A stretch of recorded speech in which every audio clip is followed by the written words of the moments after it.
Okay, so that brings us to session number 86, and some fun music in the background there from Curse Strahd, the travelling through Barovian music. Make sure I actually write down that so we have to annotate it later.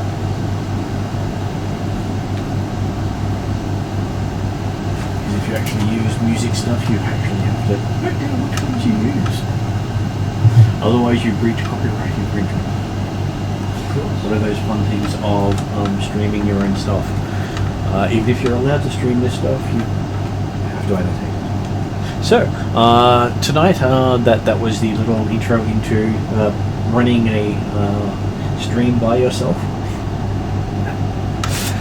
Today we have two players. We have Jeremy online. Good evening all. I'm playing Dimitri Dimitros, the Karameikos, originally a peasant boy of humble origins, but continued with his humble ways, having developed an understanding of the world and the willingness to provide his wisdom and advice to all those that wishes to hear it, or even if they don't. Yeah, I almost started laughing at the humble origins part, but I managed to rein that one in. Well, he did start as a humble peasant. He grew up. Yes. He stopped being humble the moment he stopped being a peasant? Well, okay. Admittedly, he did often think he was kind of better than his family because he could read. Let me read you all the reasons why I'm better than you. I'm sure that went down well. At the table today we have Debbie. Hi, I'm playing Rhett Vertat. She's a rock gnome paladin, questing for fame, immortality, and the ultimate bottle of wine. Is that the Where one we you go can from drink, the one you can carry, or the one you can gift? It's the one that as soon as you finished it automatically refills. So you want an alchemical jug? Well, that's basically a wine jug. But Well, never empty. and I would have thought it was the idea that, if you got to the bottom of it, obviously it wasn't the perfect bottle of wine, you've got to keep looking. She just wants endless supply. So does that mean she's going to open a winery? No, because, that's too much work. She wants somebody else to bottle it so she can spend more time drinking. Well, if you're the owner and investor, you just sit back and drink the profits. Well, then you have to employ people. And then you've got to be careful about things, hang on, am I going to drink myself out of business? She would. Well, as long as she goes happy, I'm sure she won't mind. No. But then that fails in the quest of immortality. You never know, you might have drunk so much alcohol, she'll live forever because she's well preserved. Exactly. Yeah. That's the goal. Okay, so in the storyline, they had travelled into Drazel's house, which allowed them to visit different homes and places to see events that they had no knowledge of, but had heard stories and no actual facts about. And then they got to see the reason behind the current conflict, as recorded by the person who started. Well, the god that started. Well, I'm sure the god thinks of himself as a person. And everyone else is just his minion waiting to be told their reason. He's not particularly good behaviour when it comes to those who don't agree with him, as you saw. Mm-hmm. Me too, know nothing about that. Yes, Dimitri does have his own way of doing things. Well, in my way, we think. And you ended last session travelling to the coast where you hooked up with Dimitri's ship, which really is Dimitri's ship because he's the only party member surviving who had a share in it. So it sort of falls on the last surviving member of that group to gain ownership of it. So Dimitri will have a ship. Particularly when you consider the fact that Dimitri was, quite understandably, effectively the treasurer and bursar of the party. So, yeah, I mean, it's just naturally that there seem to be a lot of things in the party's possessions that might have ended up under Dimitri's name. And a few things ended up in the Drazzle's name as well. But then that's because, well, he did have a way of grabbing things. Yeah, looks like Martin may not make it on tonight. Which, you do understand when life gets in the way. So, Jeremy, do you want to describe the ship waiting for the two of you as the others are heading off in it? Well, the three of you, Quigner and Drazzle, as Plumman has convinced the others to go riding off in a different direction again.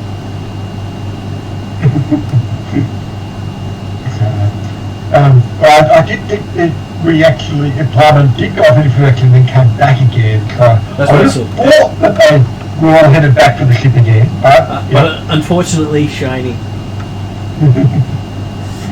And when you dangle shiny in front of Dwarf and Barbarian, they seem to follow shiny. Particularly also when it was a case of following shiny away from Dimitri. Yeah.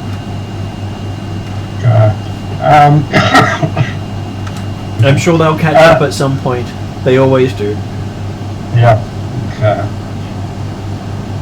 Well, like I say, certainly the ship itself is apparently nothing particularly special or out of the blue from a standard, most likely Karameikos designed vessel. However, it has been under control of a captain who's been working with Dimitri for some years now, and has likely undergone a few modifications and upgrades from that period of time. But externally, it still looks like a fairly generic merchanting vessel designed to travel the seas, particularly the seas of Karameikos and Diatus. And so possibly slightly different from what the Viking ships up here, but the mere fact that he's been willing to come up amongst into the Norwell amongst the Viking ships might give an indication that, hey, there might be slightly more to the ship and the captain than meets the eye. It does fly the Karameikos flag, but it also flies the Chaldara flag as well, which is almost a slap in the face of the country that it's from, because Chaldara fell apart. But as Dimitri's, Chaldara at heart. Exactly. Dimitri doesn't normally talk about Karameikos as a country because they're the usurpers. But you can't really have a home port if you don't actually have a nation associated with that port. So it uses... And technically, Dimitri is a nobleman or lord of the Karameikan port, even if he doesn't necessarily entirely believe in it. But he certainly has outwardly worked and supported with Grand Duke Stefan on occasions. Yeah. And you've been given some... And he's an officer of the Karameikan army. And you do see your crest on the side of the ship. Well, hey, using a nobleman's name does get you some openings.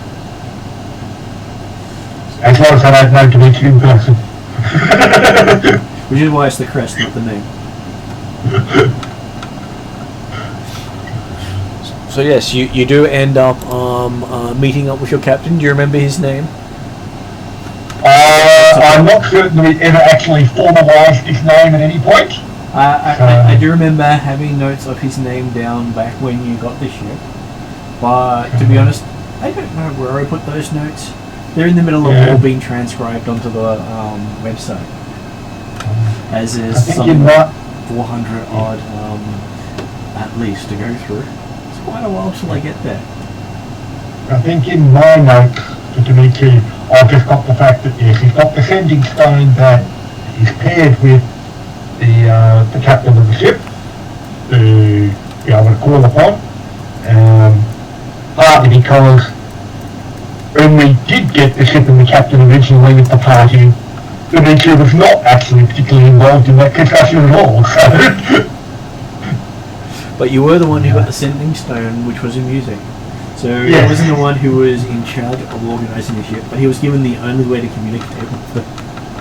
Hey, he was the one that most suited to actually activating and using it, as he told them. So what is the captain's name? Where are we? We will call him... and preferably not a pirate name. I thought I'd just get that out there early. Captain Petrov. Yep, that will work well. I was going to go with Peter, but then thought, hang on, no, we're talking Karameikos here, so we'll call him Petrov. Well, if he was a Peter, he'd more likely be a Theatin. Well, he may well be Peter, but he, particularly when he goes through the Karameikos ports, he calls himself Petrov. Okay, he welcomes his lord and benefactor on board. And says, "Where to, sir?"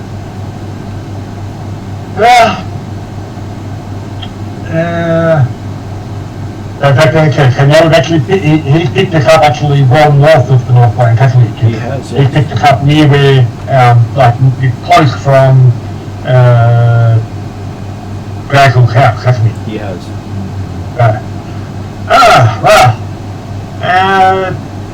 What was the seas and travel like through the northern reaches? Not How many sure. issues go through the kingdoms? We skipped that region. We went around it completely? Not quite. We skipped that region, he says. Okay. Because it seems that You sort of expressed some urgency, so we expended a bit of magic to get here faster. I know that's certainly appropriate and appreciated. But it does mean that we are probably on a journey now back south, eventually, potentially back towards Specularum. Sorry, no, Kelvin. No. It's still Specularum at the moment. They haven't changed the name of the city. And what's the name change that it's going to or from? It will be going to Miros, I believe, as the name it gets changed to, which is the traditional Trodarian name. Oh no, my thought was that there was, like, Specularum was the Karameikos name and it had an original Trodarian name, but Miros isn't one coming to mind. It is. Anyway, if there is a recognised Trodarian name, then yes, Dimitri will use that. Aren't they talking to the captain? Yes, officially, Specularum. However, there's probably no immediate rush for it, and it would be advantageous potentially to make a stop around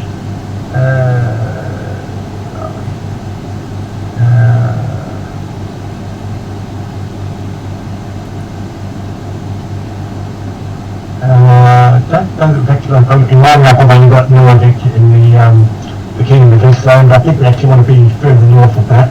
So, but yes, we'll probably be taking at least a port of call through the Kingdom of Deathland on the way south, and possibly a few other stops on the way after that. Well, if it helps, You did not have any particular plans or immediate engagements that required your attention? he has nothing arranged at this stage. Dimitri wasn't really concerned. It's unusual for him to even ask. Hey, Dimitri knows how to be polite, it's just the very surface level situation. The captain sticks his hand out to the gnome to welcome you aboard. Captain Petros, pleased to meet you. It says he heard of your knighthood, sir. Indeed, a knight of the legendary imbibing and House King. Yes, welcome aboard. Thank you. It's a pleasure to be aboard. I presume I'll have the most comfortable cabin, nearest to the Well, we do have a bar on board. And Dimitri will cover my time. I'm sure he will. He says, looking towards Dimitri. Dimitri walked off as soon as he actually talked to the captain and went to his cabin. Having told the captain where we're going, that was as far as Dimitri was concerned the interaction required. So. I'm going to make myself comfortable and hope that the seas aren't too rough. So going down below deck, you find the ship seems bigger on the inside than the outside. What if there's a medical person aboard? Well, they seem to have a lot of rooms for a ship of its size. And you're sure that by the time you've walked the length of the hallway, you've actually walked longer than the ship is. Put my head in a few rooms and look for one that looks suitably palatial.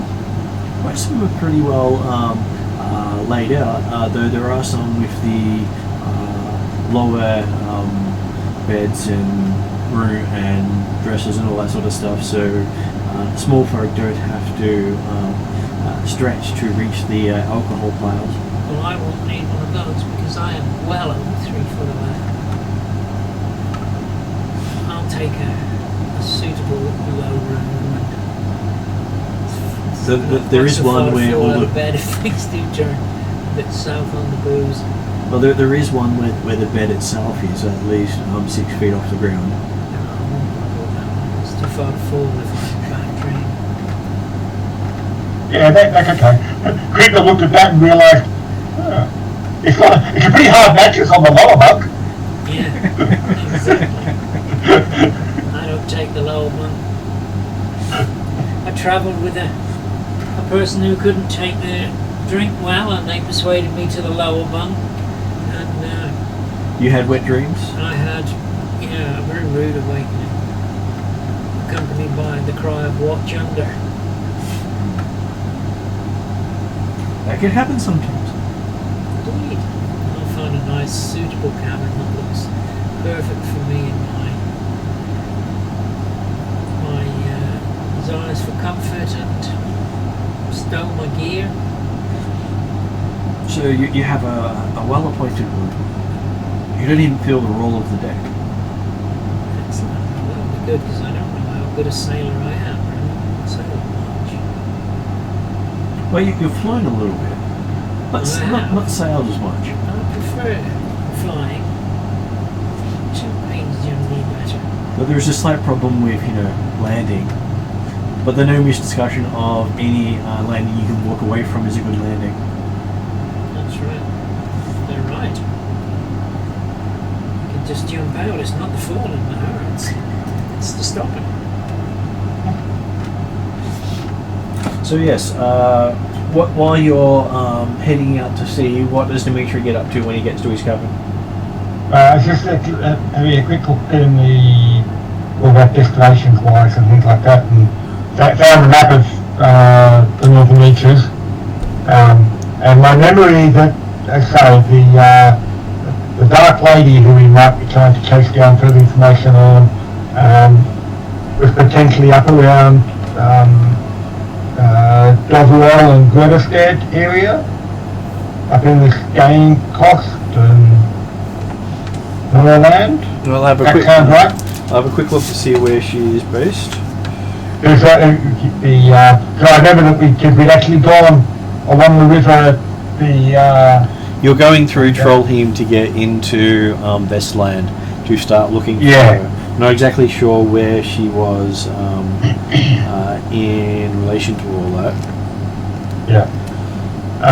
so that being said that yes, that we can be, have let Plyman and the others know that, well, yep, we'll meet you down in the Northland, in Vestland. Instead you kind of take the land route instead of the ship route. So But, you do think it would be somewhere near the actual word Vestland or the upper area of hills above it, because that's where the Red Larch area was found by some of Rheddrians investigators, okay, yeah. which is a lot of that coast. And yeah, so the tales information we'd had, the rumours we'd heard, indicated that this personage was making a name for themselves. So, but also admittedly the captain probably doesn't necessarily want to make a too much connection into Vestland, into the northern reaches if he can. So I might be encouraging him to come down into the look at the Waters Fjord. Yep. You do think that that pathway that goes around the Norders Fjord is roughly where you would find the Dark Lady. That's the rumoured region. Yeah. So not inside anyone's actual domain, but outside it. Yeah, but I'm thinking the fact that yes, potentially it would be better to not necessarily try and talk to locals as far as possible. It's not the locals in the main cities where they're more likely to take an interest in the ship. And so yeah, potentially if we can get dropped off partway through the Norders Fjord and then begin our search from there, that might be more suitable. Well, he says as long as he's doing trade, they don't actually hassle him too much as long as he's delivering alcohol to their region. And he doesn't know any Viking that will say no to alcohol. And if you threaten to empty the alcohol into the ocean if they attack, they stop rather suddenly, he says. Well, in that case then we can probably at least stop in at like Rheddrians and Rumlow and things like that to get their head information and at least make the appearances rather than avoiding completely, but yeah. He says, well, he should be well known in the region. He's only set one longboat on fire. Well, that's where he emptied the alcohol. He didn't, besides mention he threw a torch afterwards. Well, hey. Waste not. He forgot when he was holding it in the other hand, that's all. He went, oh no, I dropped the alcohol. Oops. Here, let me donate this alcohol to you, Splash. And let me help you with consuming that drop. Well, I was going to say, yes. You might need some light to be able to find that. I do apologise. Here you go. She was exceedingly polite with it the entire time.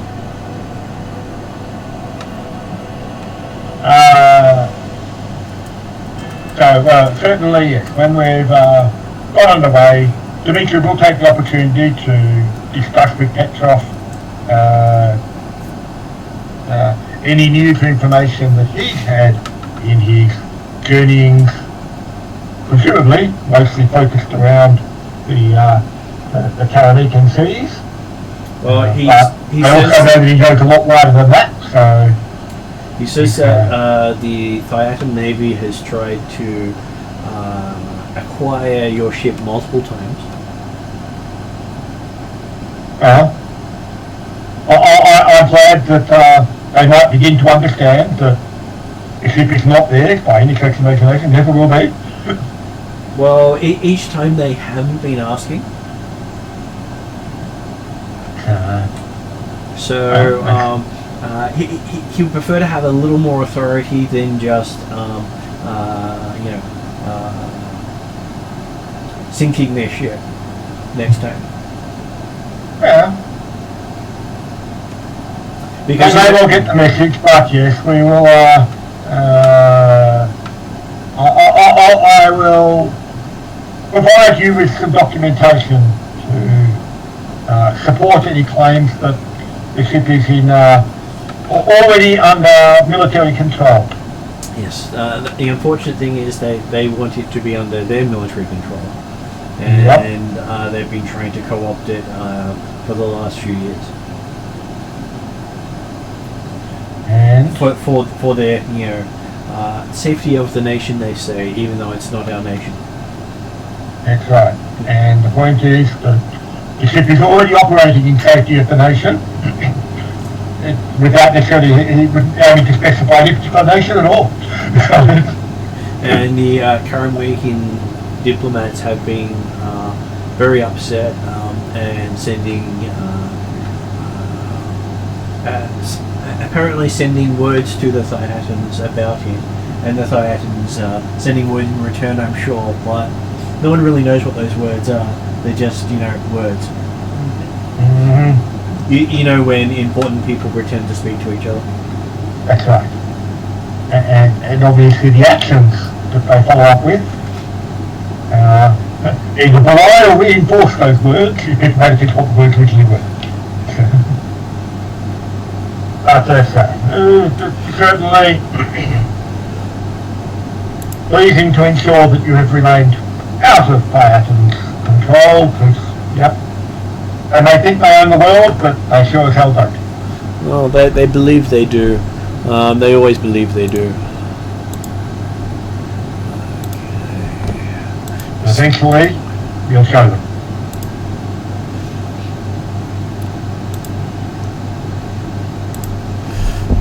So just fixed a camera that wasn't working. But well, if I'm going to roll a dice for you in the moment, you probably want to see what the dice roll is.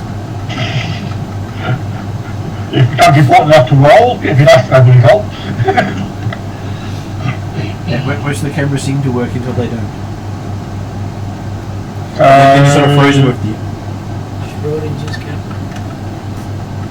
So yes, he says you should be about 2 weeks out of the northern reaches area. Mm-hmm. Unless of course you want to expedite things again. There's not actually going to be a desperate need to get anywhere immediately. And there's probably more opportunity to actually take the time to collate and confirm what we know in that sort of process. So certainly Dimitri will be taking evenings with the captain and presumably Tigner and the other officers of the crew to discuss events that have been going on, particularly since the declaration of war in multiple areas. There's been a lot of talk of the burning of the Alphatian Sky Fleet and all the gnomes that were lost in such burning. Such a tragic loss, he says. Terrible. But that has led to a upswing in ocean-going ship production, and the various powers that be trying to acquire already built ships. So he's been trying to keep a wide berth of the Thiatin people for that reason. Yep. Sounds Well, considering they do want to volunteer anyone who wanders into their territory into their warhead. Sometimes more successful than others. It's got to be, yes, it is. Potentially when we do get further south, yes. Keeping in reserve the opportunity to speed up our travel to avoid plant influences is probably going to be advantageous. And Dimitri does notice that the ship seems to be a little bigger on the inside than he last time he rode in it. Mm-hmm. He doesn't even feel this way of the ocean anymore. Yet you can see the ocean outside up and down as the ship moves through it. Okay, certainly happy that his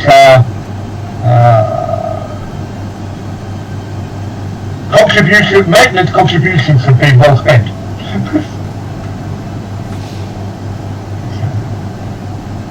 Since we have enough provisions to take an extended voyage if you need to. Yeah, so at this stage, we've said it may be an opportunity to be on sea as much as anything else, but part of the process will be gathering more information about what's been happening in the world. So not surprising that the Titans have been recruiting. Have you? He's heard the Alphathians are doing the same thing, except they're a little more successful in Shanghaiing ship crew due to magical capabilities. Presumably also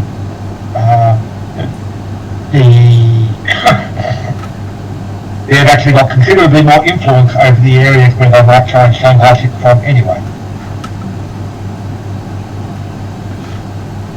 Compared to Paris, where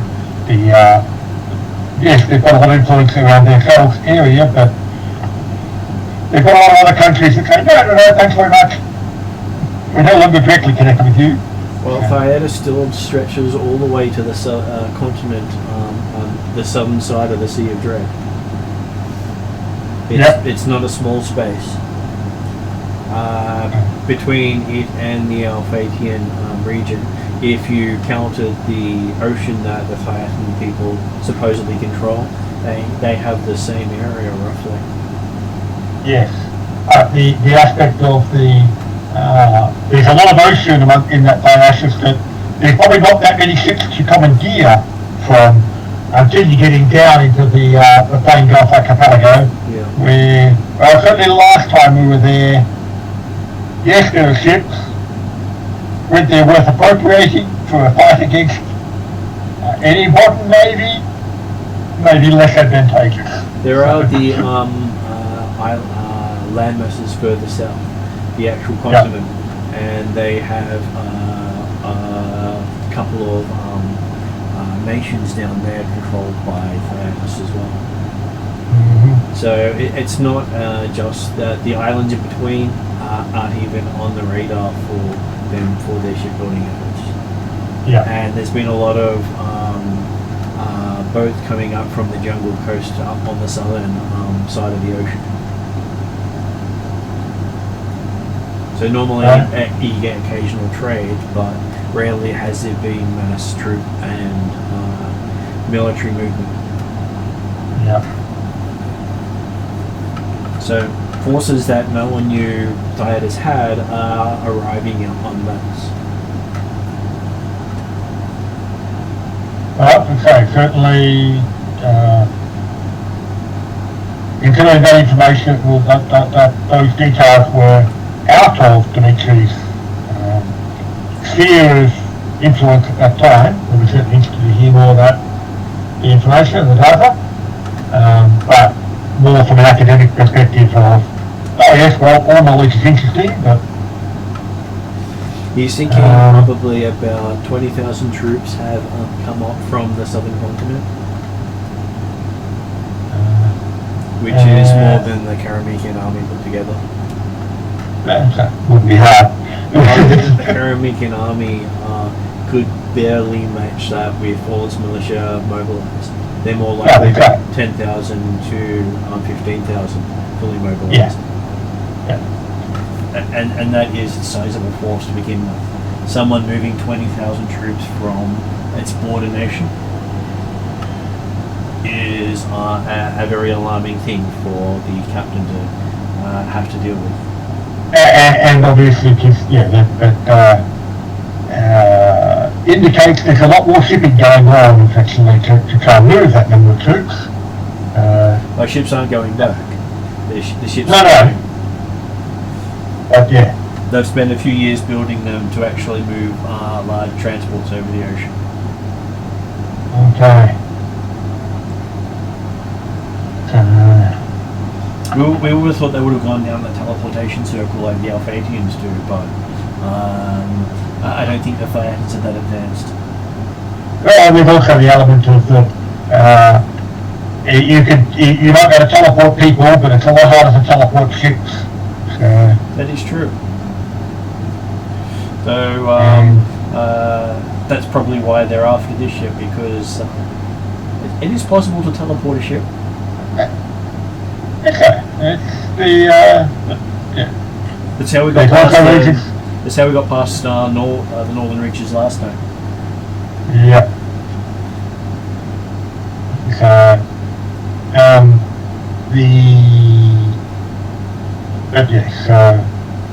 we're aiming to stay out of his clutches. So from Dimitri's perspective, it's not only his natural racial affinity and annoyance towards Phaeacians, but the realization that, well, actually, just because Phaeacians is against Alphatia and Alphatia are bad, does not make Phaeacians good, especially after what he's heard in the last couple of months. Considering he's always had it out for the Phaeacians, he's getting a lot of his conspiracy theories tipped. Absolutely. These are bad people for these reasons, and they're doing those things. I've been telling you all this time they're bad people. Okay, so 2 weeks pass rather quickly with a lot of relaxation, map rooms. There's even a study full of books. None of them seem to be about Dimitri, which made Dimitri sad to begin with. Dimitri also spent some of the evenings communing with Yem, through his diamond, to catch up on any information that Yem might have, particularly aiming to ask, well, from Dimitri's perspective, some oblique questions that might fill in some of the gaps that came out of the meeting of the gods. Okay, from your oblique questions, from Yem, you find out that the gods Ixion, Valeries, and Alphatia have very much joined forces. So I do have the actual book to say which ones are which. Where'd that one end up? Here it is. When you actually have the book to look it up, it comes in handy.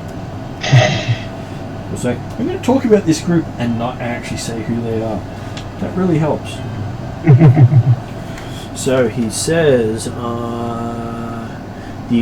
there are 5 gods involved specifically in the aggression that he's been able to identify, and he lists them as Ixion, Valerius, Ilsundal, and Alphatia.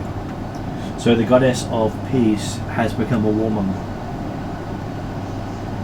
But from what we saw of the interactions between the gods, there is certainly justification for the idea that and three of those Yaz and Raphael have got to be stopped. So 3 of those are directly under the authority of Ixion.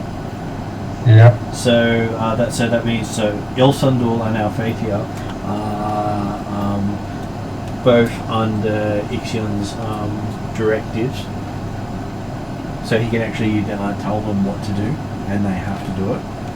Well, in theory, you could say the same thing to Rad, but apparently that didn't work. Well, the difference is, from what you saw, is that Ixion most likely sponsored these 2. Yeah. And then has the ability to declare you must do this. Yeah. And because of the training they've had their entire life and immortality, they keep following those directives. Yeah. Whereas whilst Red is technically under sphere of energy with the led by Ixion, he doesn't necessarily have quite that ingrained sense of loyalty or obedience. He doesn't seem to have any of it in comparison. He basically is still his own master. Yeah, he was pretending for a long time, but yeah. Oh no, he never bowed towards it in the entirety of, from what you can tell. Okay. It was always the oddity because he had no sponsor. He gained his power through sheer work, not by having it doled out in tasks. Which is how the gods gain their power, normally. Yeah. You do find that they are currently opposed by Rad, Vanya, Ka, Raphael, Irindel, Asterius, Ranthos, and Koratiku. So they are dealing with all the elements except entropy. Yeah. And that is a not a common thing to have a bunch of gods of different spheres banding together. Although, again, from the interaction we saw, some of those gods, like Ka, were not necessarily opposed to Ixion, or rather, were not necessarily supporting Rad and Raphael in their actual endeavours, but they were supporting Rad and Raphael's right to do what they wanted to do. Right to exist. Yeah.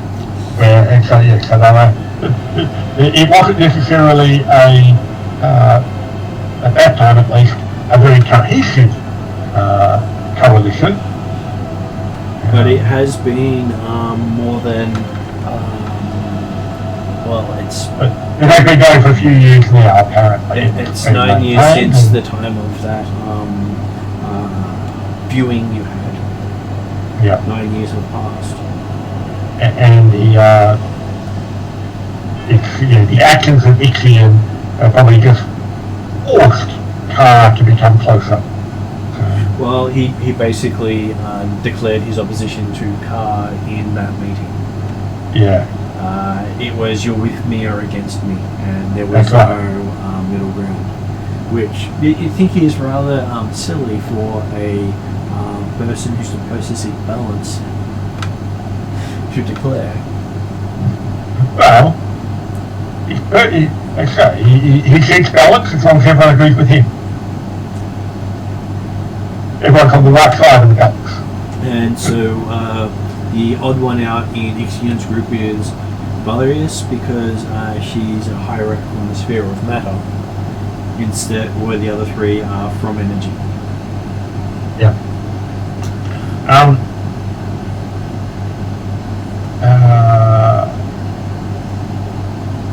Demetri will also be aiming, again,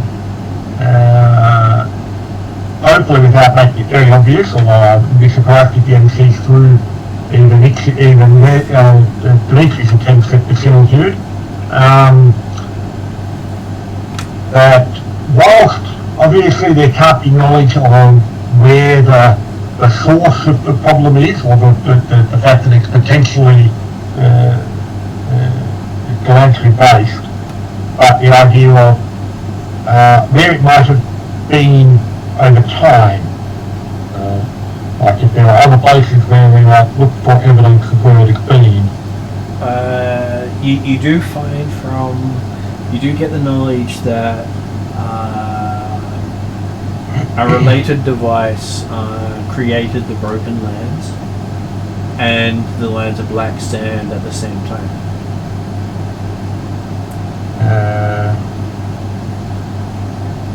Where's Black Sands again? So in the middle of Ethinger, there's an area that is basically bordering the land of the dead. Yeah. And most living people don't go because basically the entire area is irradiated.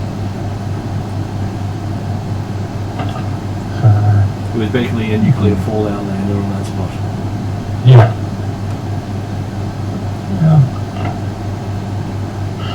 So I love with science fiction thrown in. Yeah. Interestingly, I was going to say, from Drake's perspective, the broken lands could be a potential location to go and visit. Because it takes it away from the whole Alsatian fire inside of the house. It's an independent location, even more so now. Well, and it also borders or is close to Glantry, so that if we do find anything, we can actually get in there quickly and get out again, hopefully. But Drazzle does say, not yet. I missed what Drazzle said? He says not yet. Oh yeah, no, that's it. He does speak more plainly, saying there's too much opposition to find what you want. Unfortunately, the war will reduce the opposition and allow you to see things later. Potentially, allow confusion to reign enough to allow easier action.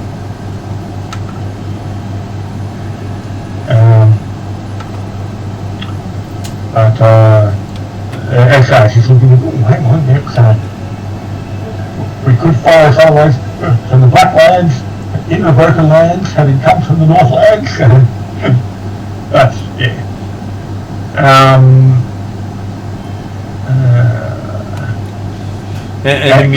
And amusingly, the one person who could point you on the way requires Bradshaw.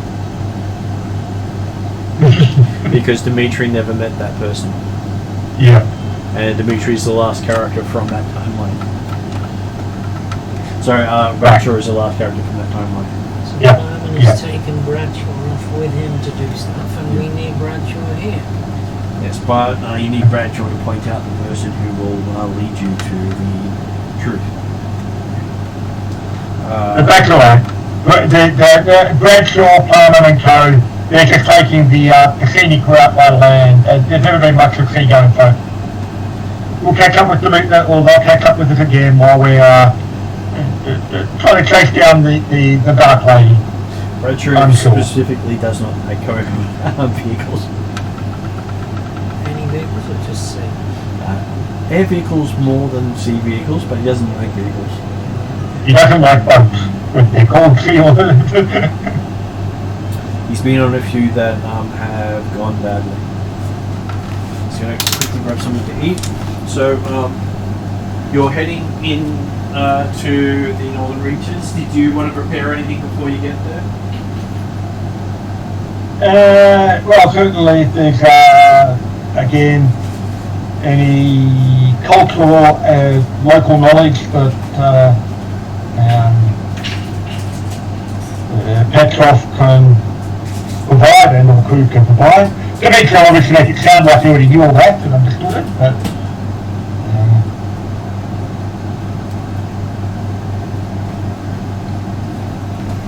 if you're allowed to think they're providing information, potentially.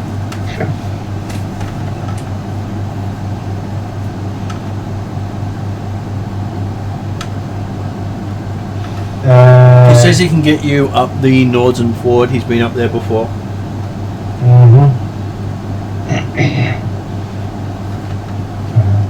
Well, as I said, certainly it's convenient or simple enough that he doesn't expect any problems to come in via the Greta Star at Mystara's cost. We can probably take the road south from there, because that might take us approximately where we want to get to anyway. And or there might be rumours that will further direct us as to where we want to be. And I don't think that was the other characters. Yeah, so Dimitri would have an academic knowledge of the whole Northlands and Westland in particular, but if there is specific information that he should know about, or that we can find out, that may be unexpected, that's good. Otherwise, you'll be preparing in much the same way as you would any other expedition, initially through a town and then out into the wilderness. Obviously in the town, the expectation is that everyone will give them everything you need for 1 week's notice. And then when we get into the wilderness, then things will happen appropriately because Dimitri will control them, obviously. Okay, so while you're travelling to that way, Queen gets a sending from Barankanda, telling her that an agent will meet her at an inn not far from the Nordersfjord road. We're waiting for them around the time they reach there. Presumably she knows the name of the inn. Seeing they actually have... They say inn, but they don't actually give a name for the inn.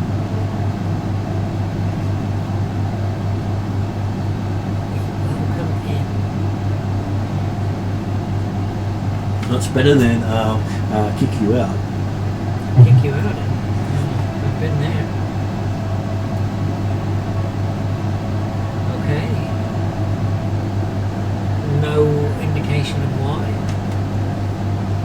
It's basically... gods rarely tell you why. And when they offer you a job, it's like, we expect you to do this job. But they don't actually say that, they're just like, here's the job. And I will... I mean, realistically, if they're sending someone to give you more information, that's better than you normally get. I'm happy to serve my goal.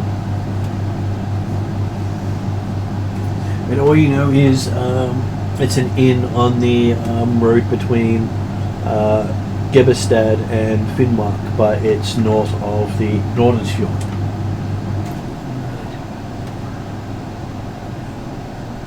Does he know exactly where along the road it is?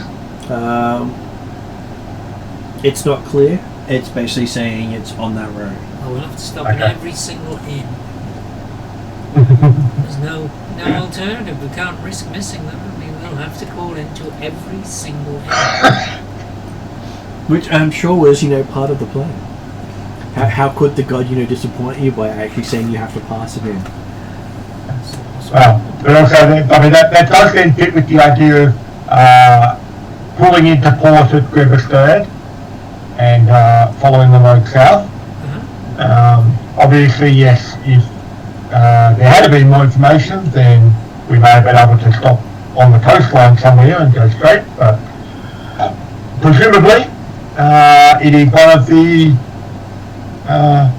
likely taverns set up at approximately day or half day travels. Okay. So it'll just be the three of us. But yes, unless depending on whether the creature actually provides the information, it's like, oh, hang on, yes, we're going to have to meet this person at this inn. So you did get a name of the inn, just don't know where the inn is to be. Just that the inn was between Grebestad and Finnmark on that road. North of the Nordersfjord. Yeah. But so it does mean that, yes, if you've got a name for the inn, then again we can potentially ask more details and information in Rheddrians, assuming none of the crew of the ship actually have enough knowledge up around here. Well, it's more the person. She'll know when she sees them than the inn itself. Right. And you got the understanding that they'll be there when you need them. But hey, gods do like to plan things that way. If they tell you too much, you might actually get the job done before they need it done. Efficient workers and all that. It's good they're done to their timeline. So on the 10th, you'll arrive in of the 6th month in Gebestad. Mm-hmm.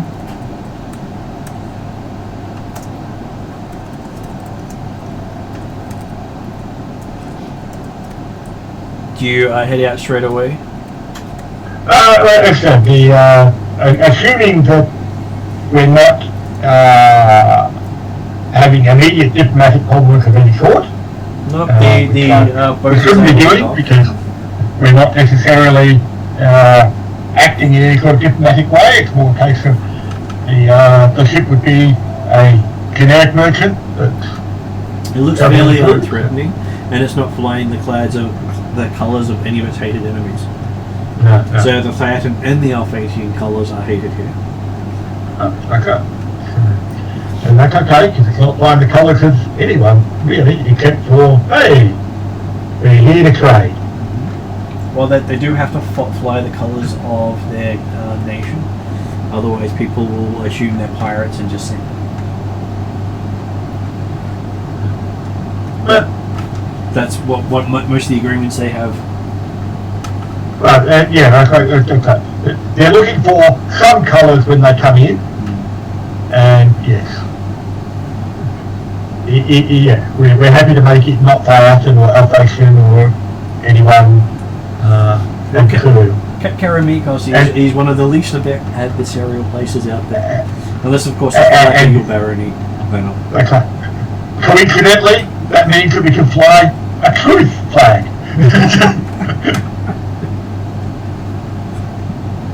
Okay, so yes, you have no problem stocking.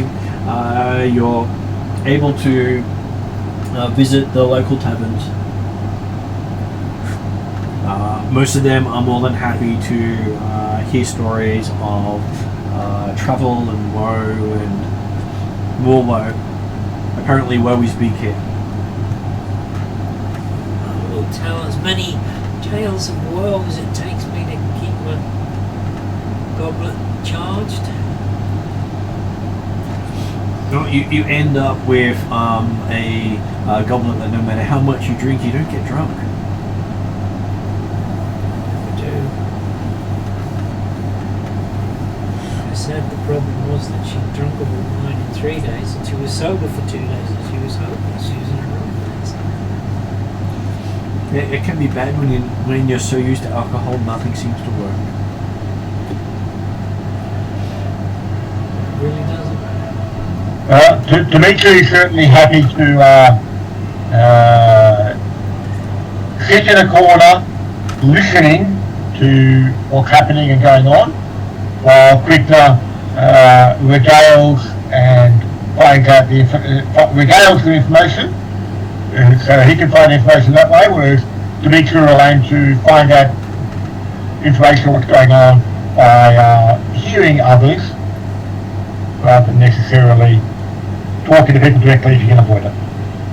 Well, the rumours are that the trolls were going to come and assault the towns, which they normally do, but the trolls have not actually ventured east. Because the troll team is all here, they haven't actually reached the road this year. Normally they go past the road and attack the settlements, but they hadn't even reached the road. They haven't left the valley where their river is. And that's unusual. Have there been worthy adventurers trying to go into Trollheim then to make a name for themselves? Since the trolls didn't come out to be made name up with? They did say that no heroes have given their life to keep the trolls at bay. Because, you know, most heroes who go in there don't come back. Yeah. And the problem is that the trolls weren't being nice enough to come out and be more potentially attackable. Well, they don't have a lot of trolls on record that have actually been killed. No matter how much you put them down, they just get up and walk away. You can basically make them very unhappy with themselves, but fire doesn't work on them. Fire doesn't kill them. Or ice. They don't know what does kill them, and they've been fighting them for generations. Are there any... These are supposed to be rumors, first trolls. Any rumours floating around of this so-called Dark Lady? There is rumours of someone working in the region of Trollheim. They said there's a place called Rheddrians Manor. That seems to be a no man's land. No one goes there. Was that Rheddrians Manor? Yeah, Rheddrians Manor. No one seems to go there. And it's somewhere in that vicinity of eastern Trollheim.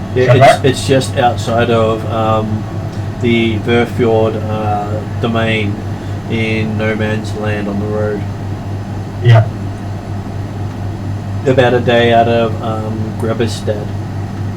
So just to clarify, nobody goes there, or nobody who goes there comes back to talk about it? He shrugs. If people went there and didn't come back to talk about it, how would they know they went there? No one's boasted about going there. No one's boasted about it. Yeah. And most people generally boast when they get back, not when they're going somewhere, just in case that they don't actually go where they're going. I happen to know someone who boasts constantly before he goes, while he's there, and when he gets back. And who's that, Mike? Can I see Dimitri? You can see Dimitri sitting over by himself at a table. The only table that has just one person on it. See that one person, a little no-mates over there? He will boast about himself in any circumstance. So at that point, Dimitri's been asked to tell them regales of his stories and exploits.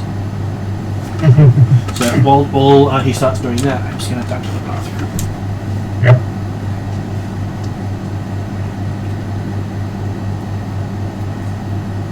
I'll just sit myself down with a flagon of good wine while you tell them how splendid you are.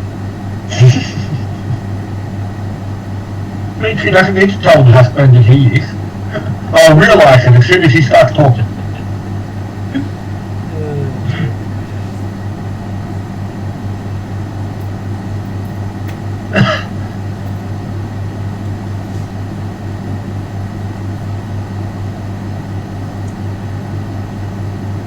I'll ask the barman if they sell sandwiches, and if they do, can they make you a fig jam sandwich?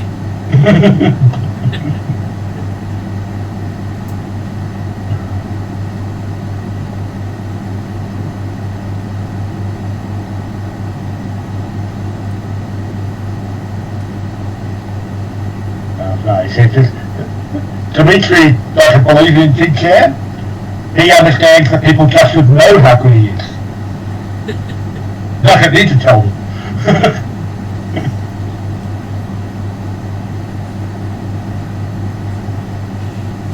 So how did his boasting go? He just stood up and said, "I'm Dimitri, therefore I am."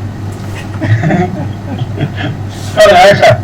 If people are coming over to listen and understand, obviously they're trying to hear some words of wisdom and advice and information, and so Dimitri is happy to advise them on any topic they wish to know about.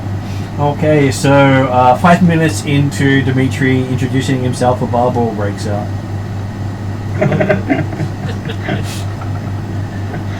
Apparently he used fighting words.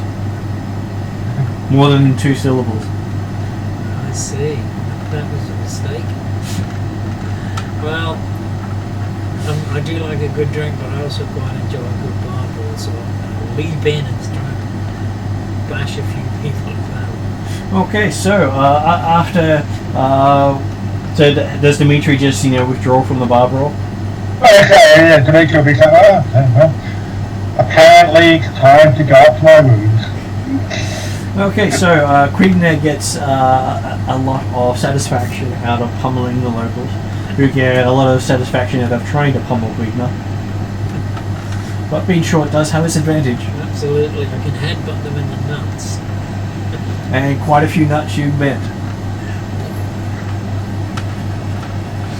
So yes, by midday you make up your way upstairs to Dimitri, probably a little more sloshed than before because hey, people bought you drinks after the fight, which always happens in a bar brawl. Right. You drink with the people you've beaten up the most. Absolutely, forget about it afterwards. We're all good friends afterwards. It's either that or a blood feud starts. One of the two. Both had their place. And they all looked at you and said, I thought we're having a blood feud at that level of that close, so might have gone drink instead. One question though, Mark, when you're talking about the idea of whether people had come or gone to and from Rundreth Manor, I'm assuming that there's still a at least continuous, if whether it be regular or irregular traffic, along that trade route between Grevenstad and Finnmark. They've actually the road, how commonly is the road how commonly used is the road? Well, the road is actually more in use today than it has been in the last 50 years because no troll attacks.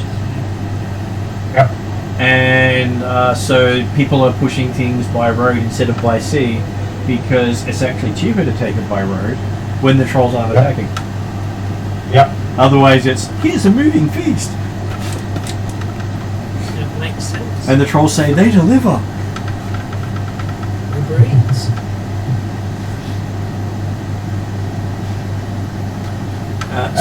So yes. And so in that case, then talking like the stories of this Rundreth Manor, presumably Rundreth Manor is off that road somewhat, but they're not necessarily stating exactly where on the road it is. It's just there's rumours about this Rundreth Manor along that travel path. There is rumours that it's somewhere in that area. They just don't know where specifically because, well, people don't go there on purpose.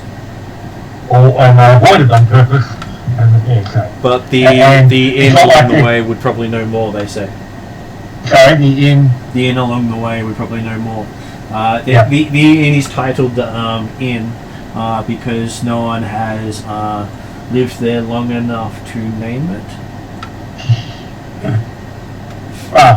Or it's just a case of, hey, everybody knows about that inn.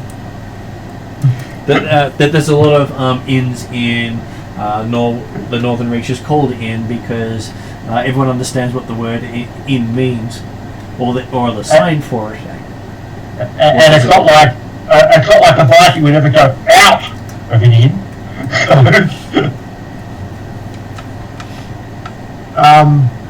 Okay, so looking at that pathway, yep. What kind of normal travel time is there along that road? Well, you'd think it's got a trail. 8 mile hexes, or? They are 8 mile hexes.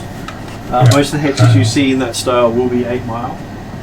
The only differences are Alphatia and Thyatus, who have different style hexes. Yeah. Because combination. So what travel speed be? 3, 6. You probably do about 24 mile in a day pretty easily. Yeah, so about 80 mile between Grevenstad and Finnmark. So would be for a caravan type travel or trader type travel, we're looking at about 3 or 4 days. About 3 or 4 days. They would have stops every 24 mile, Yeah. So and that would be considered the- pushing the animals. Yeah.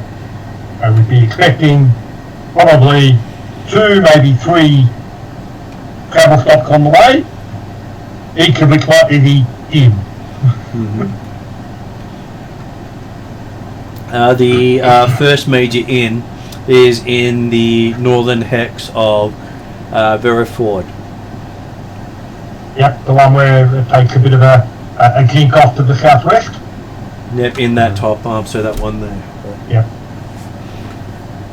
If people are actually looking online for some reason, I'll put a little mouse over it. Whereas it is the case of a... let me see. Because, you know, it's always interesting when you have people who watch it later and go, I couldn't figure out what was going on there. And I was about to say, that was a very little mouse on the screen that I was looking at, but yes, that It's a makes tiny sense. little magnifying glass. Yeah. Okay, well, So are we setting off? so Dimitri will be aiming thinking, well, yep, there's not much point stopping in Karameikos any longer at that stage. You end up having to set off in the morning because no one travels at night. Okay. Now, is it just the 3 of us? Are we joining an existing caravan or something? When they realise you have a Druzzle with you, no one wants to travel with you. So it's just the 3 of us. Certainly, yes. Dimitri was not planning on travel with anyone particular, so unless Grigner had managed to pick up some friends or something overnight. Well, I did pick up some friends, but I knocked them out, beat them up, and now they've, I've got day jobs again. There's a superstition going around that anyone who travels with the Dragonborn end up in a dead city. A dead city. So it's just got a bar. They talk about this place called Castilian that got overrun by Dragonborn because, well, someone made the Dragonborn unhappy. Presumably that's a local rumour around Westland. Yeah. Is that a rumour that's been otherwise that we had heard about? You hadn't heard about that previously, though. Okay. You, as a player, you know it's from your Tuesday night characters being completely misrepresented by the people here. Oh yeah, no, that's right. And obviously it's one of those things that, well, Dimitri is certainly aware of Castilian, considering he's part of the Castilian Guard, technically, in the Karameikos army.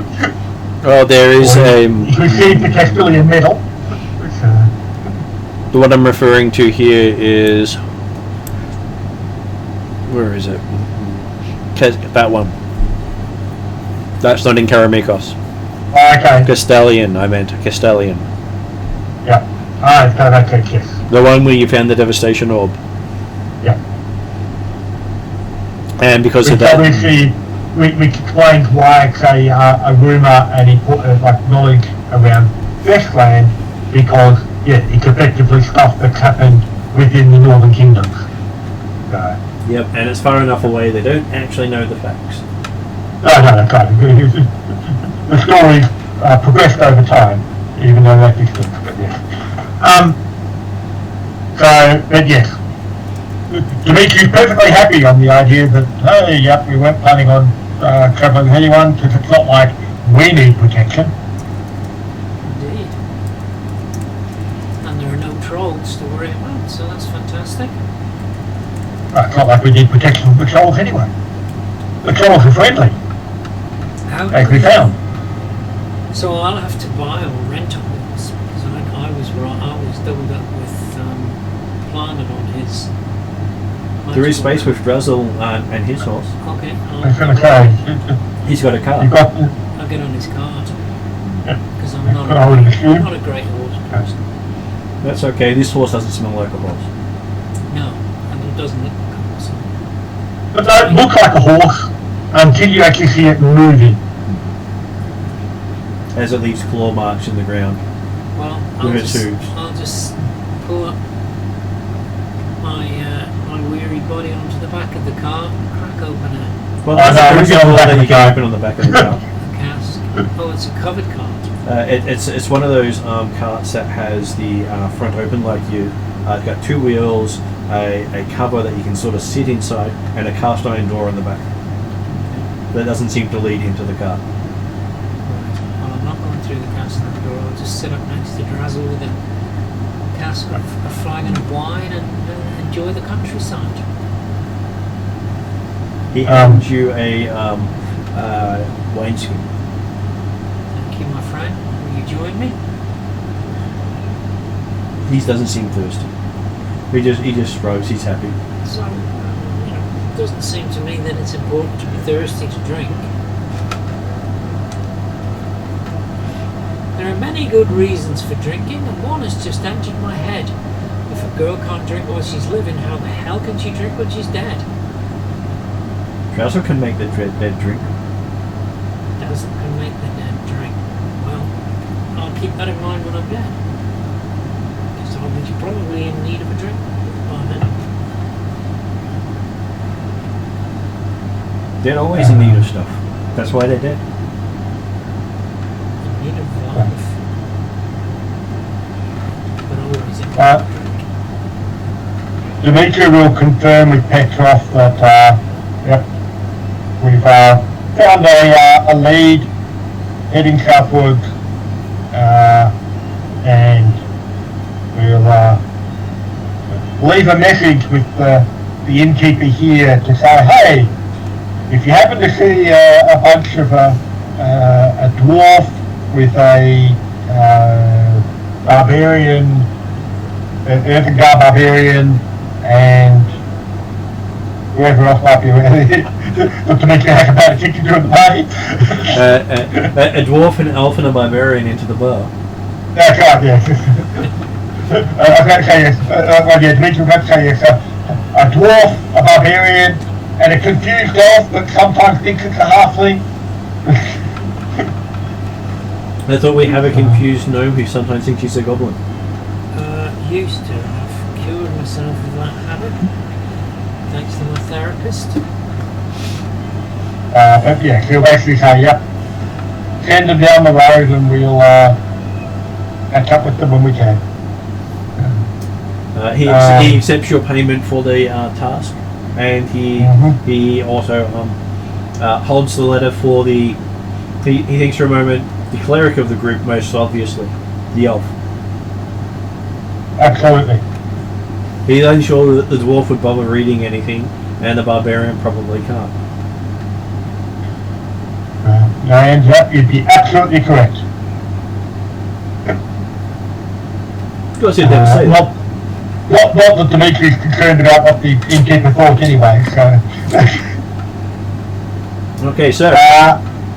Yeah, and we'll be heading south along the road with the intent of getting to the first wayside stopping point before nightfall. Okay, you reach it with time to spare. You're thinking that if you had been pulling a proper cart, it'd probably be another hour or two in the dark. Nothing usual about Drazzle. There's nothing normal about it. Yeah, you don't even feel the bumps. It's a bit like the ship, really. Didn't ride this one. Well, you see it go through ruts and you don't even feel the bounce. Which is good because then, it's good. And after drinking from the wineskin for 12 odd hours, you realise it hasn't emptied yet. I love this land. I might move here. But it is a rather honey sweet sort of nectary drink, and you've been so wide awake since you've been having it. Apparently it's laced with coffee. Good. Still alcohol. What would a holiday home run to here, Drazzle? I mean, how much would I be looking at spending? He looks around and goes, life savings. Life savings, eh? Well, that's not so very much because I've spent most of it on grog. He pauses for a bit and going, wrong word, life. You spend your life. That's too high a price for any harm. And I have the keg hole back in. Keg hole, nice. Nice hole. and a great wine cellar. You must come and check it out when you want. Drizzle has. Remember, some of your wine ended up in his house. Drizzle was there 10 years from now. Drizzle was there 10 years from now. There's more than coffee in this, isn't there?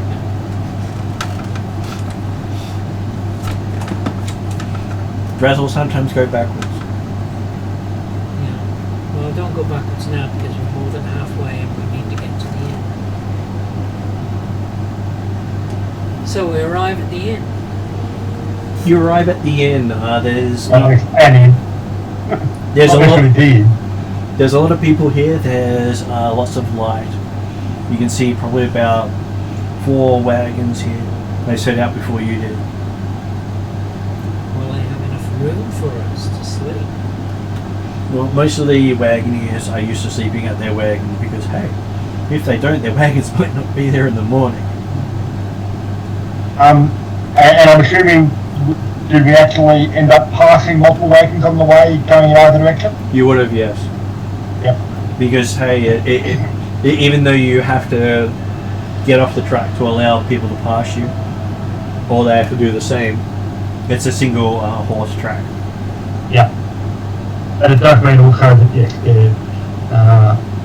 there's certainly no reason to think about trying to get trouble with the caravan or anything like that, because obviously it is well travelled enough that it's, at least in recent seasons. But yeah, effectively you always travel with the caravan, or at least there is one only a few hours away.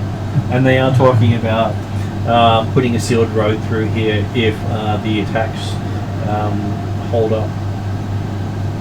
Yeah. Previously they didn't Trolls all the way? Previously they didn't want to make it easier for the trolls to reach the city. Mm-hmm. And trolls have a habit of pulling up construction if you leave it there too long.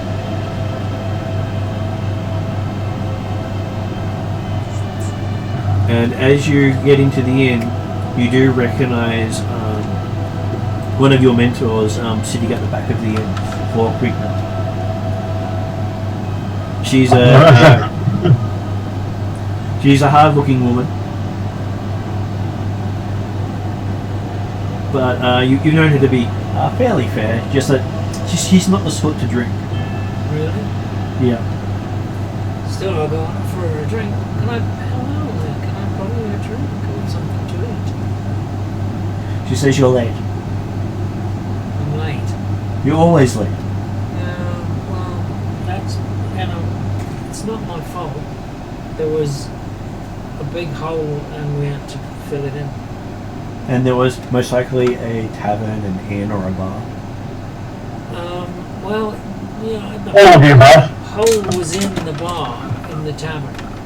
And I had to fill it in with people that I was fighting. Because they attacked me. She smirks a little bit at that, going, well, at least you never change. Could be worse. And how are you? I'm alive. What brings you to these parts? You do. Excellent. I did receive a sending. So are you the one that I was supposed to meet with?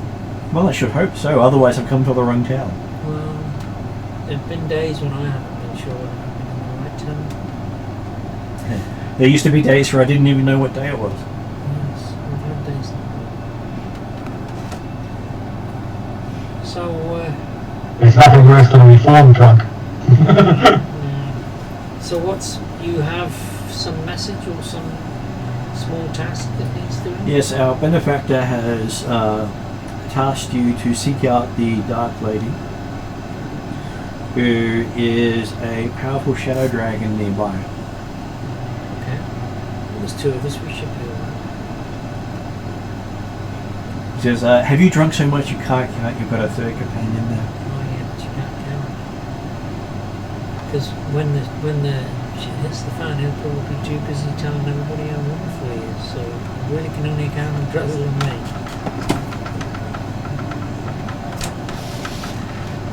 Also, that must be Dimitri then, she says. The very same. I can introduce you if you like. Well, Dimitri. he says that's okay. I've heard about him from others. I don't really need to have him introduce himself. As I'm sure Dimitri walks over at that point. Well, I just did quick to actually state when we're on the ship that Benedicando had sent us ending and that we had someone to meet. I believe Quickner probably did. So then, yeah, it would be a case of, so you found your contact? Yes, this is my mentor. And this is the infliction that your god has inflicted upon you to make you more pious, she says. Yes. You're not actually sure what she's referring to at that point, but you're sure it's not you. She could never meet Dimitri with that statement. So this Dimitri's too much of a gift to everybody that he couldn't possibly be an affliction. So a piece of interesting news has come to my ears, Dimitri, that this dark lady that we're looking for might be a shadow dragon. Shadow dragon. And possibly also related to some of the blood elves from the Hollow World, the Scandinavs, as they call themselves. Mm-hmm. Dark skinned because of the constant sun, and bad tempered because of the constant sun. It's sounding better with every word he said. Well, to be fair, they can be bad tempered because they live in the Hollow World, but Well,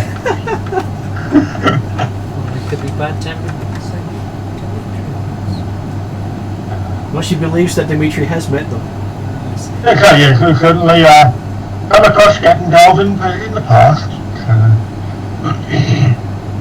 There's But some- maybe he'll be friendly. Maybe this shadow elf, this shadow dragon, maybe she'll be the friendly kind of shadow dragon. Well, if they're working with the Scandinavian, then they potentially believe in sacrificing intelligent life to their cause.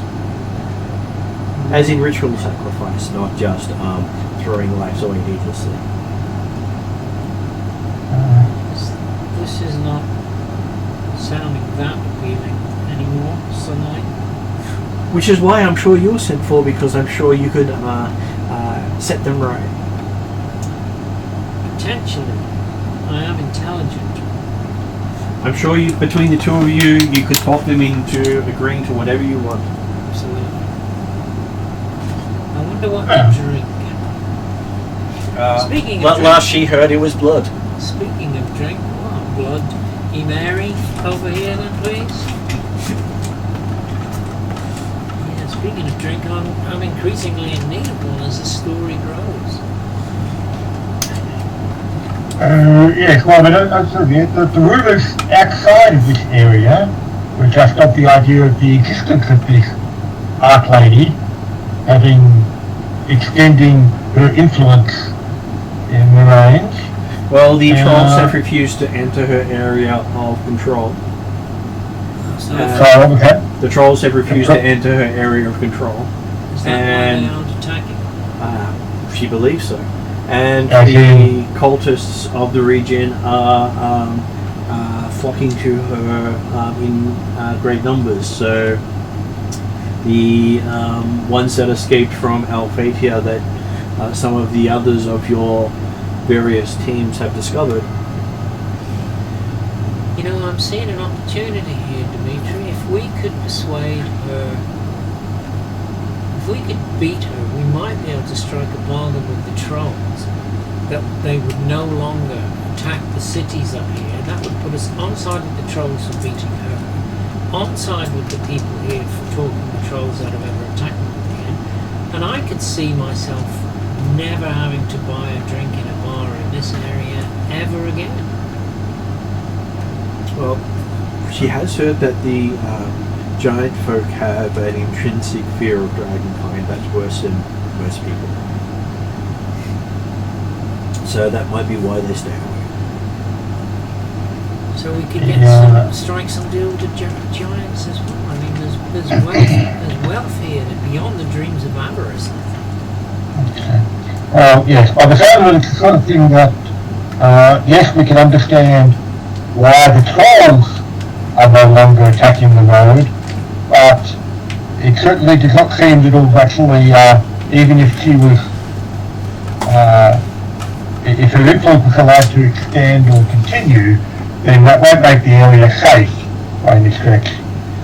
I'm not certain entirely that the removal of her influence will mean the trolls will be happy not to actually come forward, but we can certainly investigate that possibility.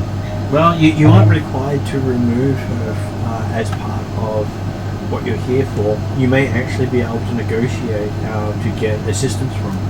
That was well, then the main point of coming is just to find out, okay, a new powerful being with extending influence, we're finding out more about it,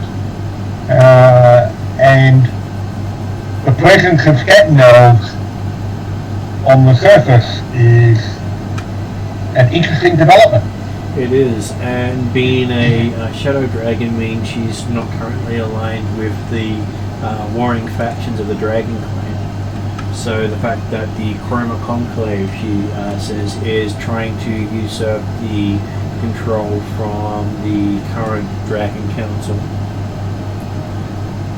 Which is obviously also what's interfering with the traditional dragon giant interactions that allowed the giants to become more problematic in recent times. Seems the unearthing of some dragon eggs in Durrican have changed the balance amongst the dragon clan. Referring back to what your character went through in the Malfetti swaps. As a player, I'm not remembering Dimitri's actions in the Malfetti swaps.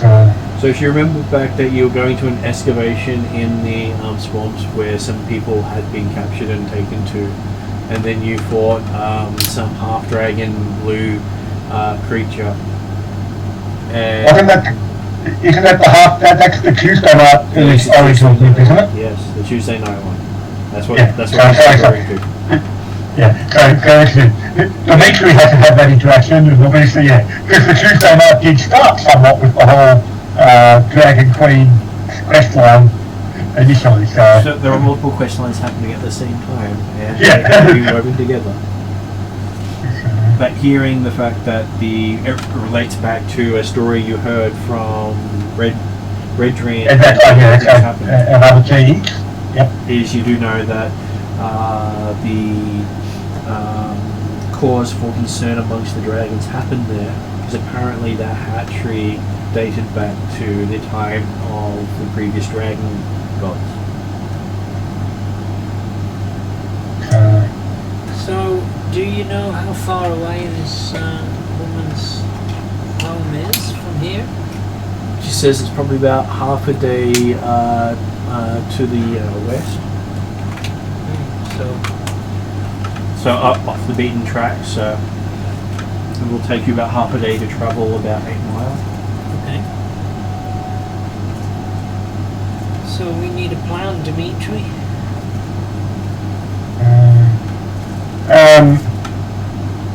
So what, is there any knowledge, understanding, information about the area itself and or this Rundrath Manor apparently the Dark Lady resides at? How many members of Scatten Elves and the like have been seen?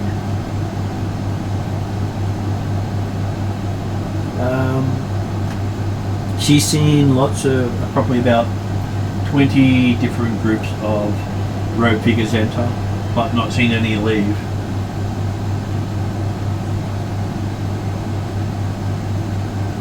And when we're saying 20 different groups, we're talking groups of 2 or 3 or groups of 20 plus? Or? Normally groups of one or two. Okay, Probably say two or three, to be honest, because otherwise one person's not really a group. She says it's a fairly small group, absolutely. she wouldn't refer to a single person as a group normally. Unless, of course, there's two halflings standing in a trench coat. She rolls her eyes saying it's not like she hasn't seen that one before.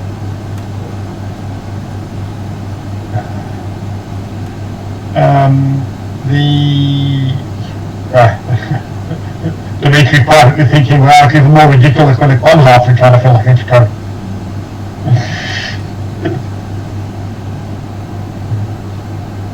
Well, if you've seen Simply Red doing that.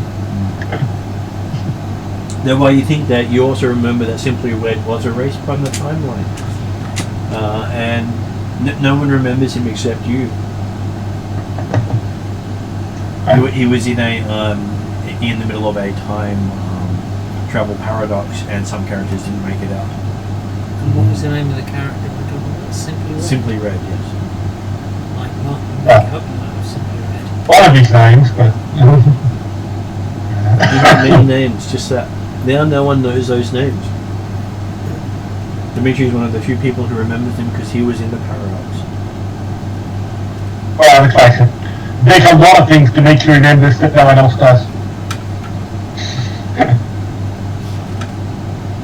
So his role-playing life in a tragic parody of his musical life started out with much promise and ended up falling flat.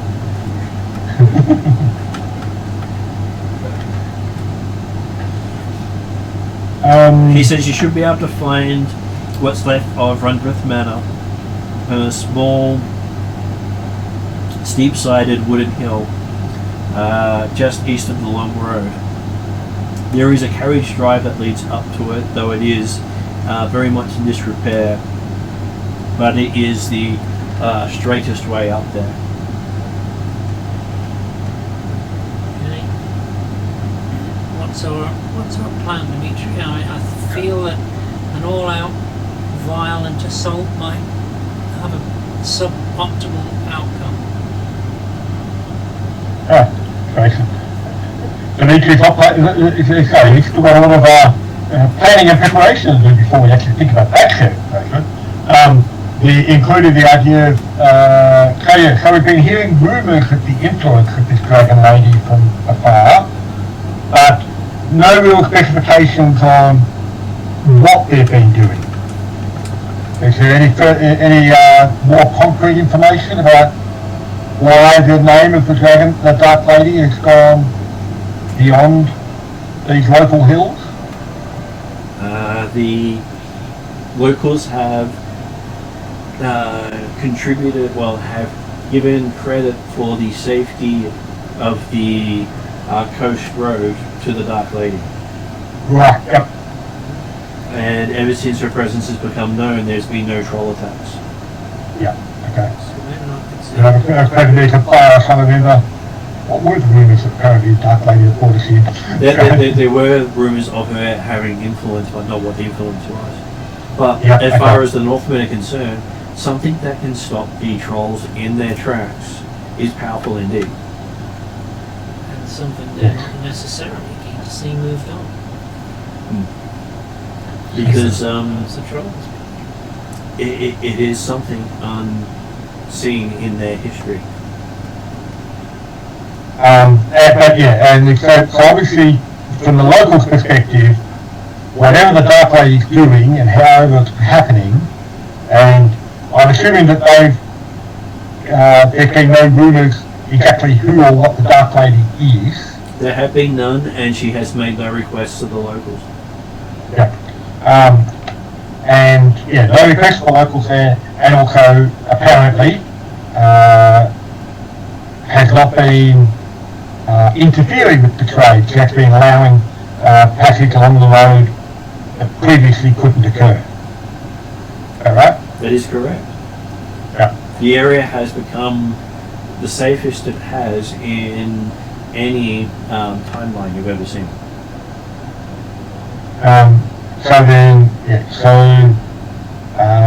From the perspective of, hey, we probably do want to hang around, except for the fact that she's working with cat and elves, which is obviously a bad sign. And, I mean, Dimitri can make immediate images and assumptions about the idea of a shadow dragon. Have we actually had that sort of, like that style of dragon? Has there been any information about that previously? Shadow dragons fall in there amongst the knowledge of gemstone dragons, believed to exist, but more myth than legend. Yeah, okay. And obviously, yeah, so Dimitri's had enough interaction with dragons these days, particularly having his gun run living nearby, that, yes. And External appearance of the dragon is not necessarily automatic indication of whether they're good, bad, or indifferent. So, from Drell's perspective, he does tell you that a shadow dragon is an elemental dragon. Mm-hmm. It's an evolved form of a gemstone dragon. Yep. That's the third evolution of dragon.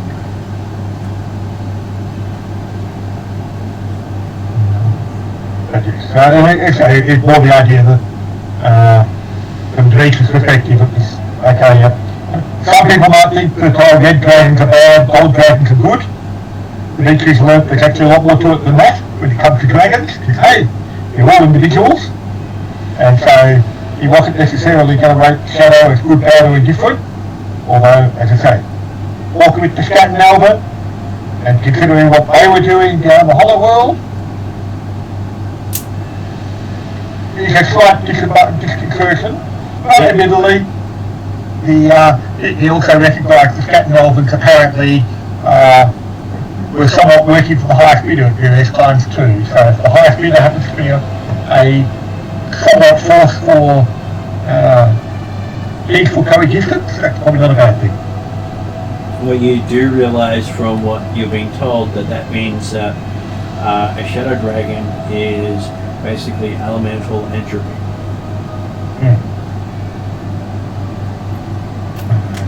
Yeah, so I was assuming that the element that I'm picking is entropy, which is, again, on the face of it, not the best option, but not necessarily evil. That's right, dragons are individuals.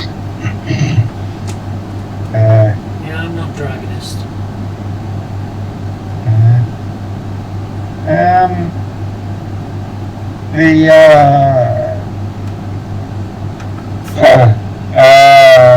Does this lady interested in accompanying us around Jeff Meadow? Is that part of her duties to work better Canada?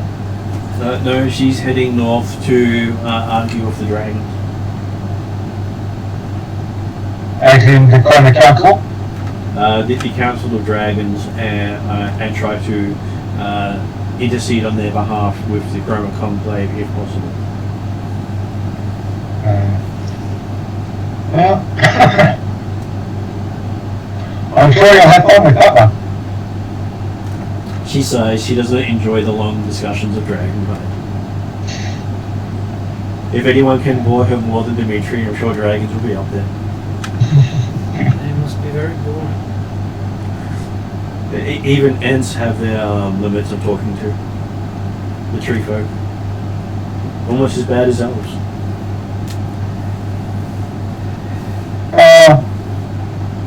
Personal experience, Ents are a lot worse than elves. She says at least you can keep Ents on topic. Elves sort of just wander and meander around their conversation. Almost as if you don't mind. Yes. But that's okay, because Ents, let's say, they do have the advantage of dealing with topics to completion. But the elves, let's say, they can have the advantage at least of coming to a decision. Although admittedly, sometimes they do come to a decision before they hear all the facts and understanding and polyglot planning that would be provided by Dimitri.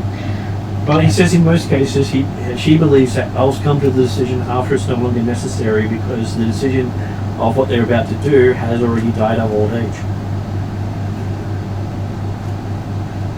Yeah.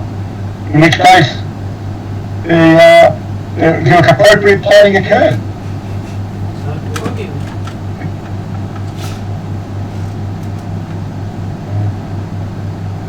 They say there are times that it does fail the elves, such as when they lost their homelands. Just be aware that not everything is as it seems. Particularly when we're going to be dealing with the Scatten Elves. Yes. They may or may not be Scatten Elven, but they have the appearance of them. Mm-hmm. Now I'm also trying to remember that I was Dimitri effectively. The Scatten Elven were effectively elemental elves from the element of entropy / shadow. Yep, and they were the ones that closely resembled Drow in the other settings. Yeah. In practices and beliefs as well. The Yeah. other shadow And obviously, not. in the sense that Drow do not exist in this world, the Scatten Elves are the equivalent of Drow in this world. That's right, isn't it? That is correct. Yeah. But and in fact, actually,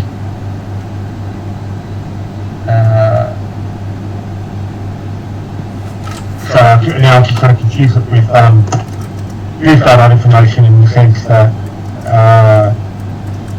so Paul's clan is actually the Shadow Elves. It is the Shadow Elves, yes. Yeah.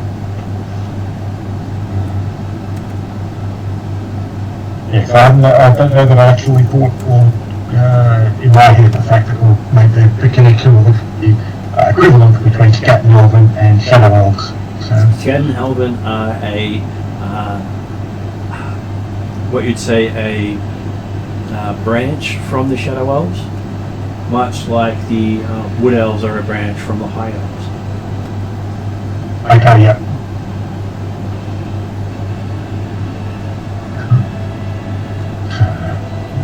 So they are basically all elves and freely interbreed, unlike humans and elves or dwarves and elves. Yeah. Unless you're in Pathfinder, in which case everyone can be with everyone.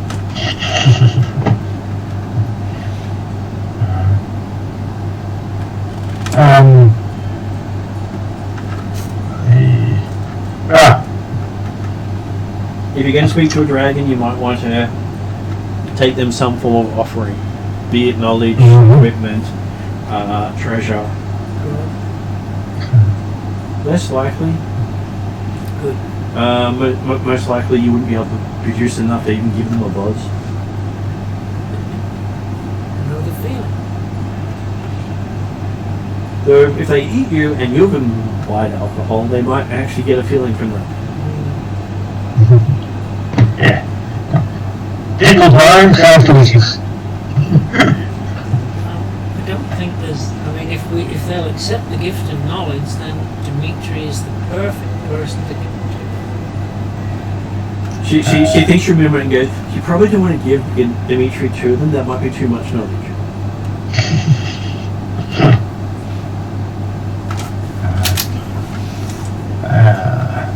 And don't forget you do have a dragon emissary with you as well.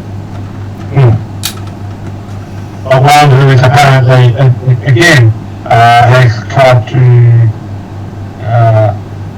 stay out as much as possible of the Dragon Council versus Chrono Conclave conflict as much as possible. So does Dragon have any input into the now that we know of the idea of this Dark Lady being a shadow dragon, does Drazzle have further input that he can now provide that he didn't previously?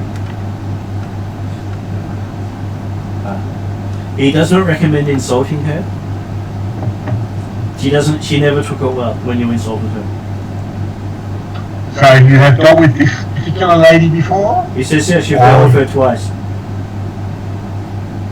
Didn't go so well each time. Jethel had to rewind. Good news is we don't have planning, because he would not be able to resist insulting. That helped the previous 2 attempts fail. This time no plan. Okay, Demetrius immediately thinking, so that's why we had the blessing of the Vice Department.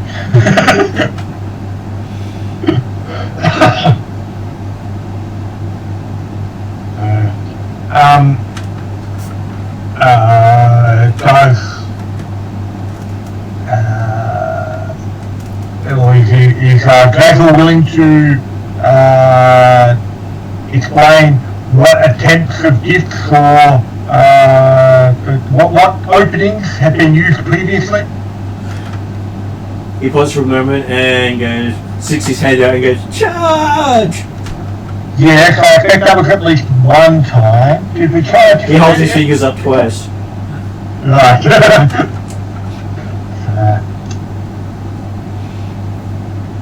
He says, dwarf not learn either. So clearly I was right when I said the full frontal assault mode wasn't going to be the way to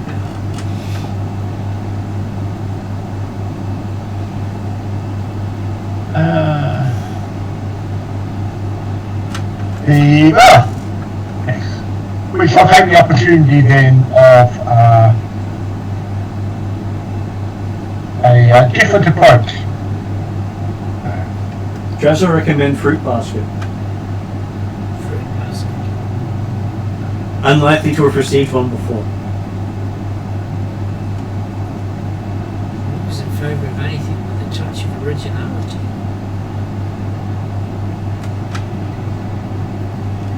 Fruit basket around here. Confusion always helps settle irrational behaviour. Yes. Gives more time for Demetrius to fill in my own.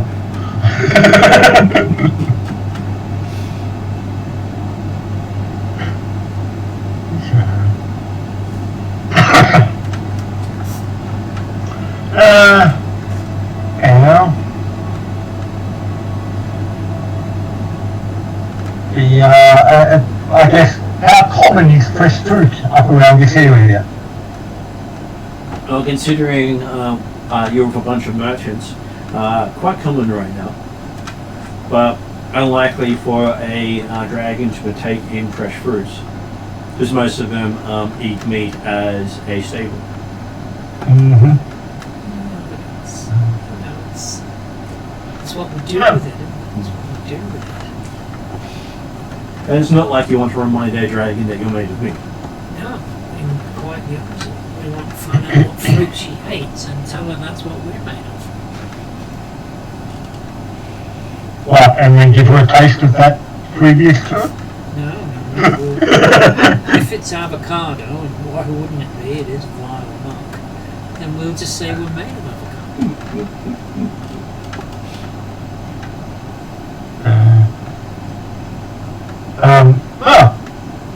Certainly Dimitri will then aim to try and obtain an original offering. He's also privately looking to replace a couple of the perfect jade spheres that were collected when we were trying to travel through the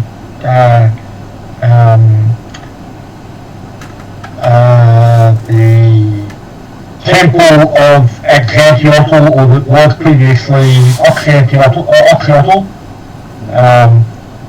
and with the keystones used to open doors, on the idea that being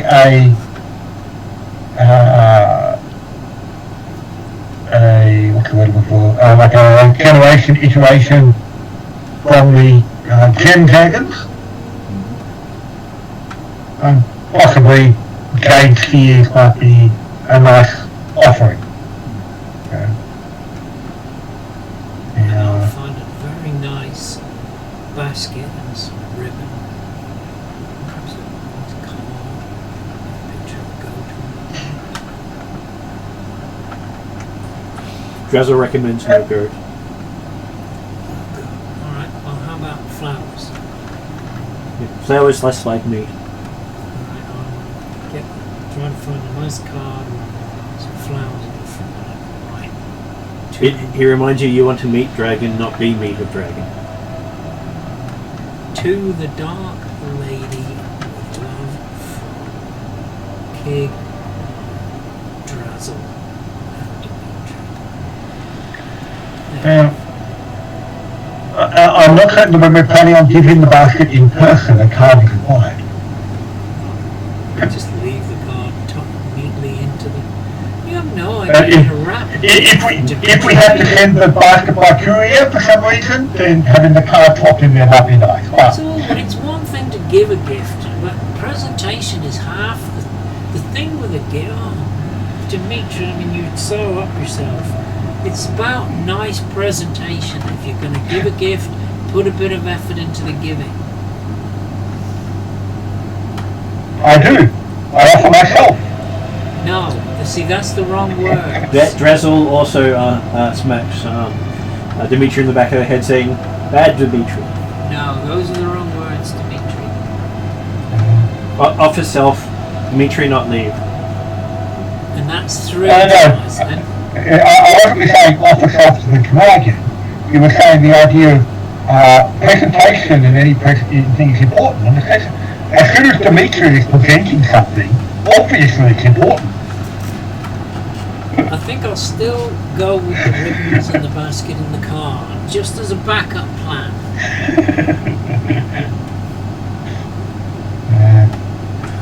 Does that mean Dimitri wishes to wear ribbon instead? I don't need a ribbon. We could get a big basket and put you in it and see how she felt about that as a gift. I don't know. And Again. I'll arrange the fruit all nicely so that it looks great. Polish all the apples. Throw the avocado away that he brought.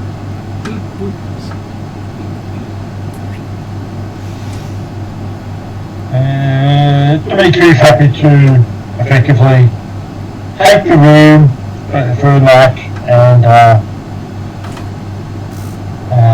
head out in the morning with the preparations, having got the fruit basket and a couple of nice jade spheres. But it's still at this stage just a, hey, let's just see what we're actually getting into. I'll stay in the bar and have a drink and entertain some of the locals and some of my tenants in the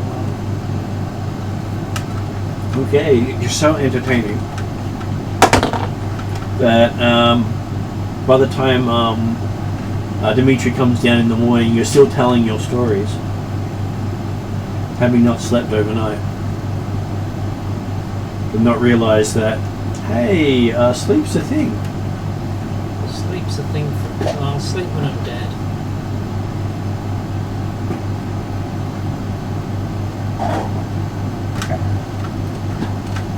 So yes, you see the gnome looking a little worse for wear in the morning. Oh, good to see you're already up. You ready to go? Oh! Look at the time. Yeah, well, okay, why not? I was just telling these people about the guy I knew that was reading a parchment one day, and I said, what's that about? And he said, it's about the art of... Oh, I need another drink. It's about the art of repartee. And I said, what's that? Repartee. He said, well, it's the art of making a witty reply if someone tries to insult you. I said, well, does it work? He said, yeah, my brother read this parchment and he went to a circus. And a circus clown came up to him and picked him out of the crowd and said, have you ever been in the front end of a pantomime donkey? And I said, no. And the clown said, well, have you ever been the back end of a pantomime donkey? And my brother said, no. And the clown said, well, in that case, you've been no end of an ass, haven't you? And the whole crowd laughed at him. And I said to the guy, well, did he use the repartee from the scroll? He said, he certainly did. I said, well, what did he say? He said, fuck off, you red-nosed twat.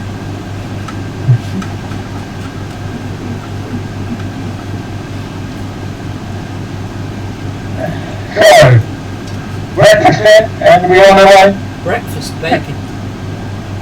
And some of those little fishes. Red, burnt black. So you end up with some nice little red fish. And a really nice bacon. Burnt, smoked and well burnt. Pretty much, you could snap it. It's that well cooked. I like it, I like that. I like my bacon. And you think 3 weeks in your bag and still be perfectly fine. So bacon jerky. And you set out after having a hearty meal. With the fruit. With the fruit basket. Neatly wrapped. No Did you say hearty or artery hearty?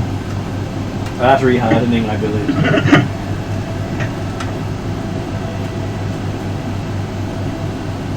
And it was some hours or half an hour or something? It was about a day to half a day off the road because of the how the road was remembered. Yeah. And as you reach the turn-off that you were told, all the landmarks are the same except the path heading west looks newly mended. So, unlike the rutted pathway that you've been travelling, that is basically the width of the horses of the cart's wheels, this is actual paved road heading east. Heading west.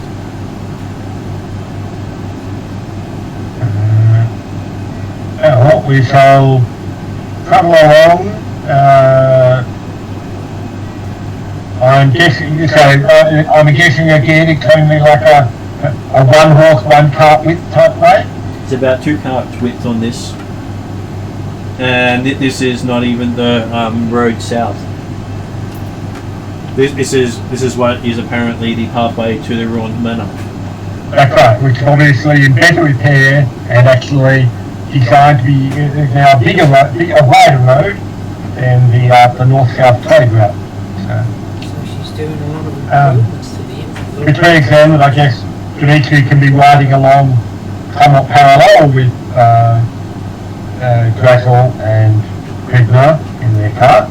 He can, and the stonework actually looks fairly fresh.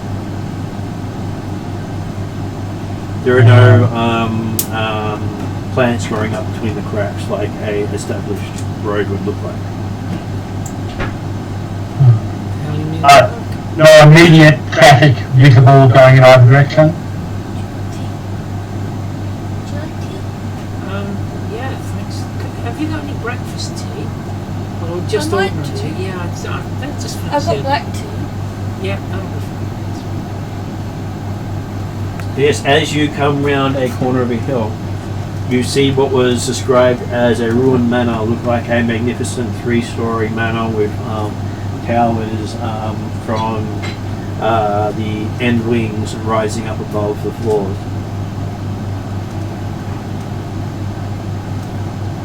And sitting on one of the towers is a griffin. Griffin. Alive. Live griffin, sunning itself in the light. It's not something you see every day. And we didn't see any traffic on the road leading up to it at all? Not at all. You can actually see the marks of your horses and the cart behind you and nothing in front of you. Okay. And obviously, yes. And so, effectively it was turning a corner and the manor opens up in a bit of a clearing, I'm assuming. But it's not apparently visible previously. It was not visible previously. It was hidden behind a forested hill. Mm-hmm. As you were weaving between a valley and trees. And the manor itself is sitting on one of the highest points in that region. You think most of the road would not be visible from the manor itself? Okay. Well. Is there any immediate action as we come around the hill then? So, certainly Dimitri will be at least pulling up to have a look before going further if it suddenly appeared. Rather than actually continuing straight on. But as you look, it seems to be also new construction. Magnificent looking mansion that has fresh stonework that seems to be made from quartz. Showing many different colours in the sunlight. It's the best looking ruined mansion I think I've ever seen, Dimitri. There it seems to be a working fountain before the front of the front of the mansion, and standing out front of the doors is a woman in a black dress with dark skin and pale white hair. and pointy ears? Well, if you look through her spyglass, you should be able to tell she has pointy ears at that distance. Do you have a spyglass? Dimitri does, but and obviously yes, if we're still far enough away that details or additional details can be turned with the spyglass while we're stopped, and he'll certainly pull out and have a look and allow more opportunity to get a reaction from them, and then also confirmation that yes, we are a cart and one on horseback, rather than necessarily any sort of invading force. Okay, so when you pull out your spyglass and look, you see that the lady standing in front of the manor looks very much like the Scatton Elfin in appearance, but not in dress. None of the demonic symbols are represented anywhere in their clothing.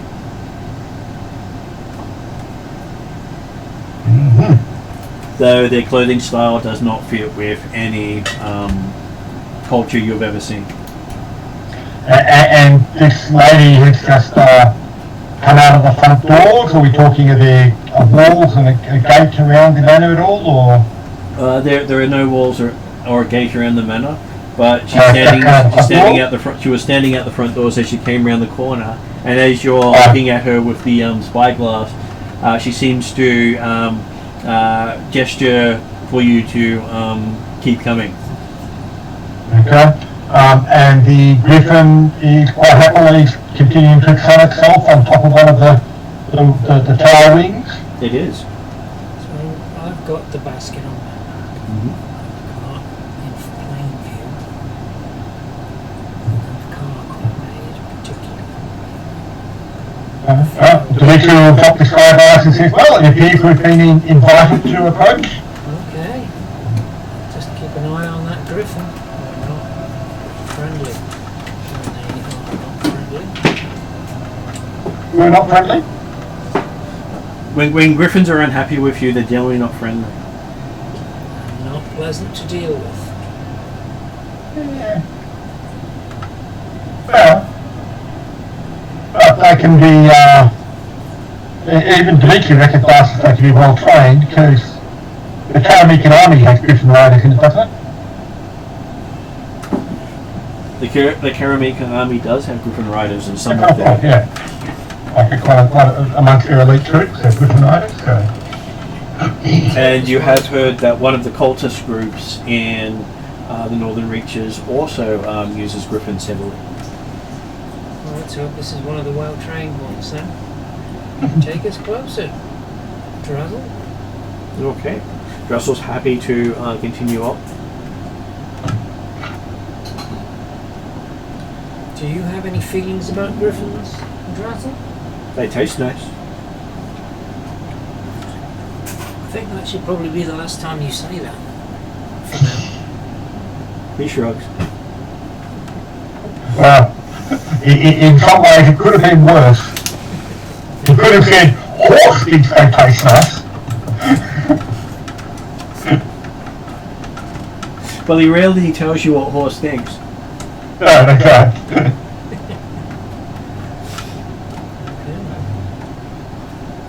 Okay, so your cart and Dimitri make it all the way up to the woman out front of the doors, and you see a horse bow towards her.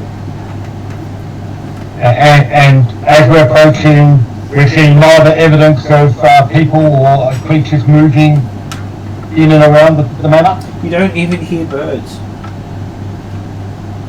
And the only inhabitant appears to be the griffin and the lady at this stage. That is true. That's all you can see.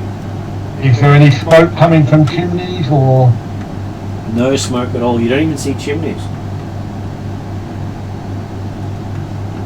What about windows? You do see windows. None of them are open at the moment though, and there's no light coming from within. Okay. And I'm assuming we're about midday, wasn't it? You are arriving here about midday because of the great road conditions. Yeah, okay. As you come up, she greets you using each of your full names. You seem to have us at a disadvantage, for I'm afraid we are not aware of you. I suspect we are talking with the one known as, or at least a very well-presented representative thereof, of the one known as the Dark Lady. Says, you are. We have brought you a gift, my lady. I made the card myself. She grabs the basket and looks at it, going, fruit. No one's brought me fruit before. Read the card.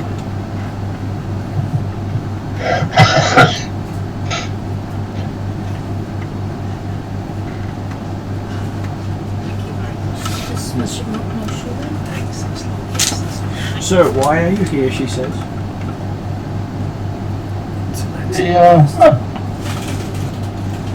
We are here on the as much as anything else, curiosity. The locals around here apparently wish to show their appreciation of your efforts and developments to keep the trolls at bay. Yes, the trolls and I have had an understanding. I won't eat them if they stay away. Talk about feeling full for ages, she says. That seems fair to me. And may I say, I do love what you've done with the place. Well, it was such a bargain when I moved in. A real fixer-upper. And you've done marvellously with it. How is it heated? Because I do notice that there are no chimneys. Well, you have heard of magic, have you not? Do you have? That solves many problems. Doesn't require science at all whatsoever. How does Dimitri feel about that? Okay. Dimitri doesn't mind at all in the sense that I'm not sure if you like that stuff. maintaining fires is a lot simpler way of maintaining heat in a building. A lot less effort involved in the longer term. But each to their own.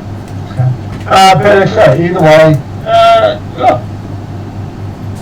May we come inside and converse in heated comfort? If you wish, she says. Then turns around and starts heading in.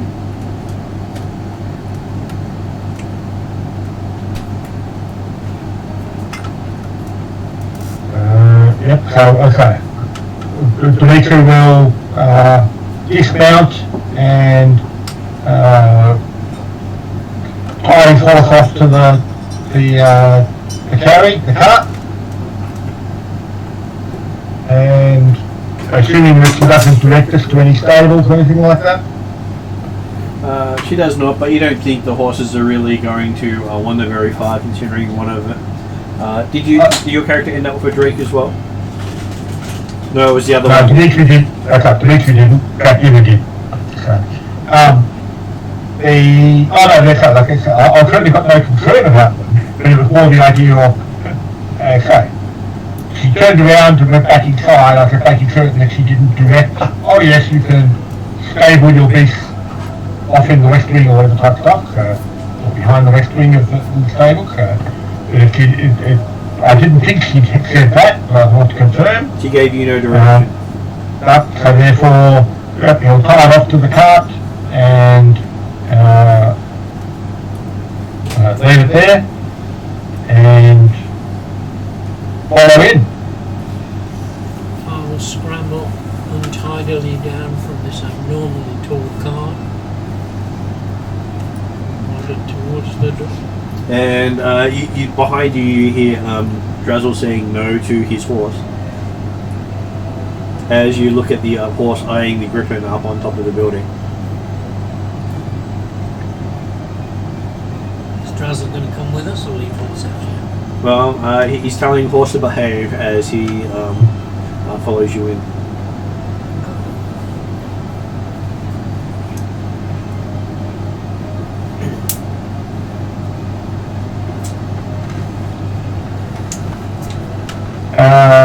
I'll give both of you an insight roll as you walk in.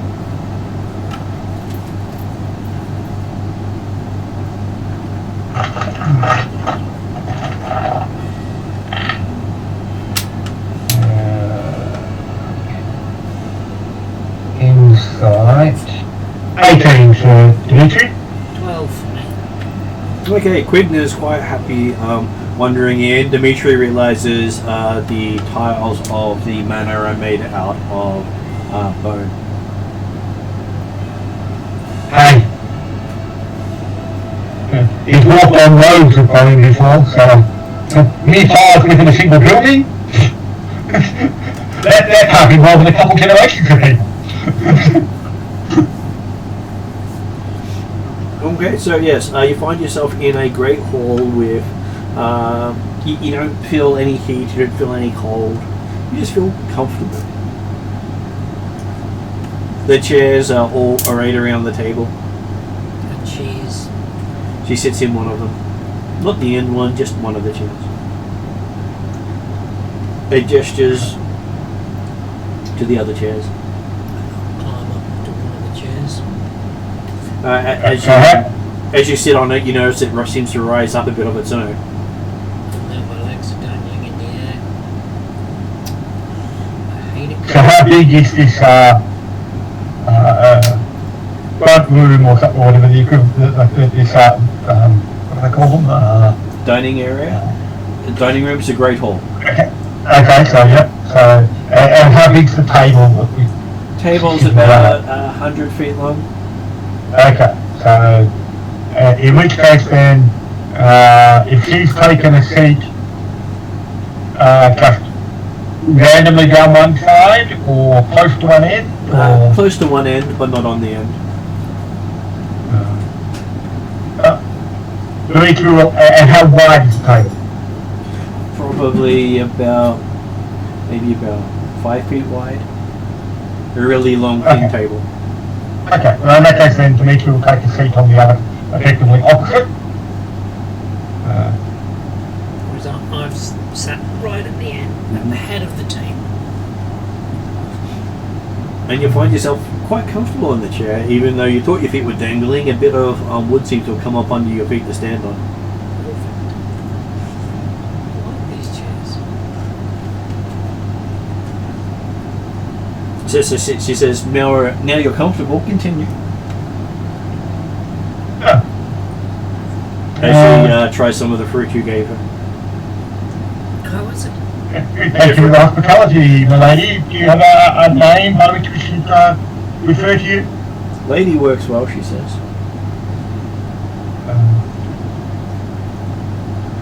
Are there names by which others have referred to you in the past? Not that she would use in polite company, she says. Oh, we're not all that polite. Especially to Bradshaw, but that's Well- another story. She normally murdered the people who gave her those names. Right, I think ladies are beautiful. So that's why she refers to you as polite company.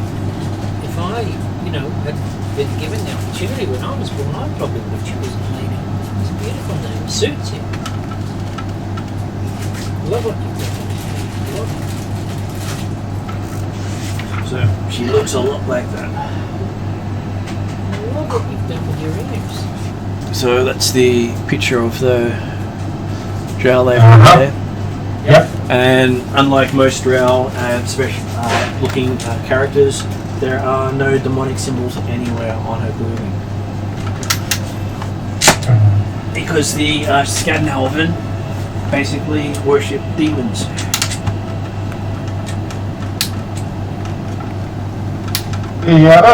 Dimitri will discuss the fact that, oh, yes, you appear to be a long way from home. Those that I've previously seen of your race. Oh, this form, I picked it up while I was travelling, she says. You wear it so well. Well, it was someone I ate, she said. They probably had it. Though they had no style. There's nothing worse, is there? Just make sure I'm not close. On the right way round. It's just not always the case.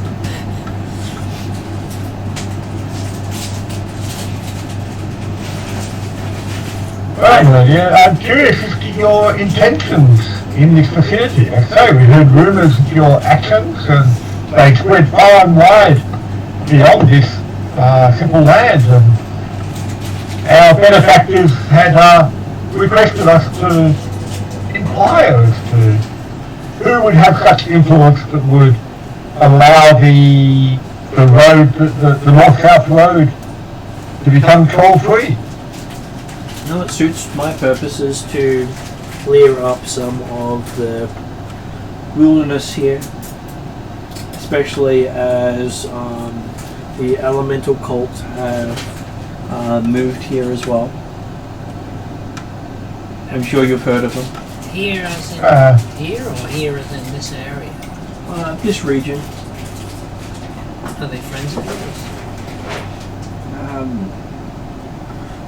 Not necessarily friends. More like useful tools. And good food. Not particularly good food. So sorry. Yes, still have that aftertaste. Floss. That's all I can tell you. Though I'm sure you've dealt with the various cults of the region, she says, and know all about them. She's looking at Dimitri in particular. Okay, I've spent little time in this particular area. We've certainly heard of rumours and dealt with various cults throughout the world, but apparently they all have their own factions and constantly dividing in their own manipulations and factionalising. Did you? I would be interested and curious to hear of cultic activity in this area. There are the air cultists, the earth cultists, the fire cultists, the flame cultists, and the water cultists who escaped from the Phaeton mainland. A bunch of cults. Not so much shadow cultists? Oh, they are all shadow cultists as well. As in, like, in the 600, like the fifth element type stuff. So She only mentioned area, fire, and water, didn't she? she did, but she also hints that they're all also dark cultists at the same time. Unlike most of this region, the Alphakian region dealt in 2 or more elements at once.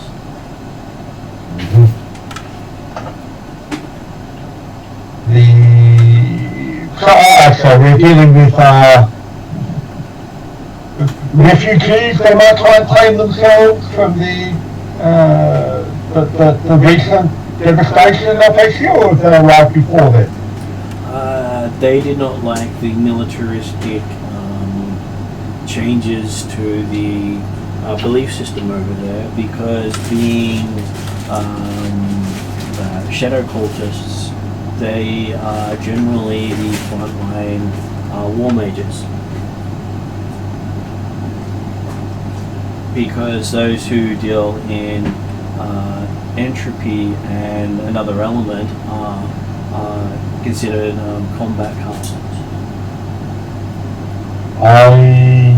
My understanding of the change in Alphakian culture and perceptions, that they might have been somewhat more readily welcomed than they have been previously.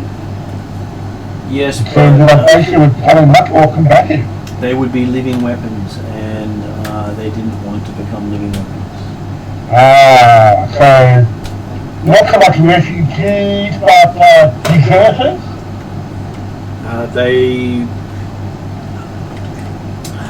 People had decided to leave the colony. Had these cultists come all the way from the Alphakian mainland, or were they coming from the Isle of Dawn? They came from all over the Alphakian Empire. Not many of them survived the troubles, but they decided they did not want to stay and fight for a cause they did not believe in. They don't fight for the goddess of peace.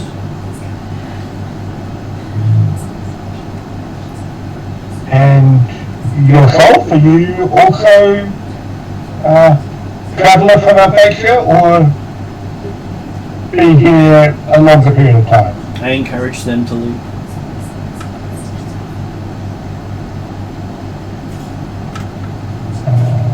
And there have been stories around the taverns nearby of what was less commonly known as the Scattered Elves. Is that representative of these different cults? The Scattered Elves have never been amongst the cultists. They don't like anything not them. Which is a good representation to take. Scares people. I am interpreting from your own appearance that you're providing that the Scattered Elves that there's been rumours about are either yourself or staff working for you. She would agree to your supposition.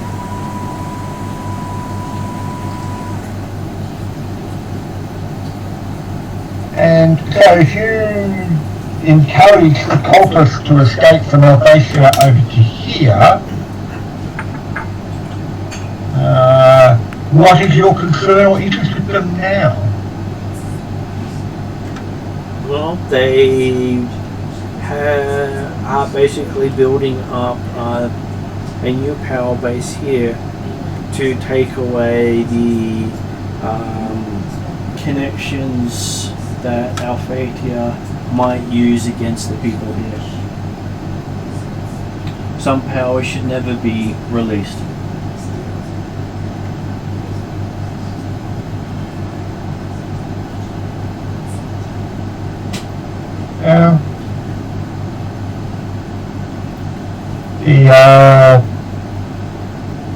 Certainly some of the information I've received recently that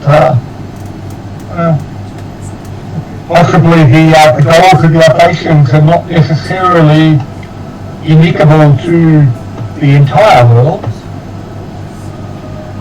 merely to this current location. Given a chance, they'll destroy this world like they did theirs.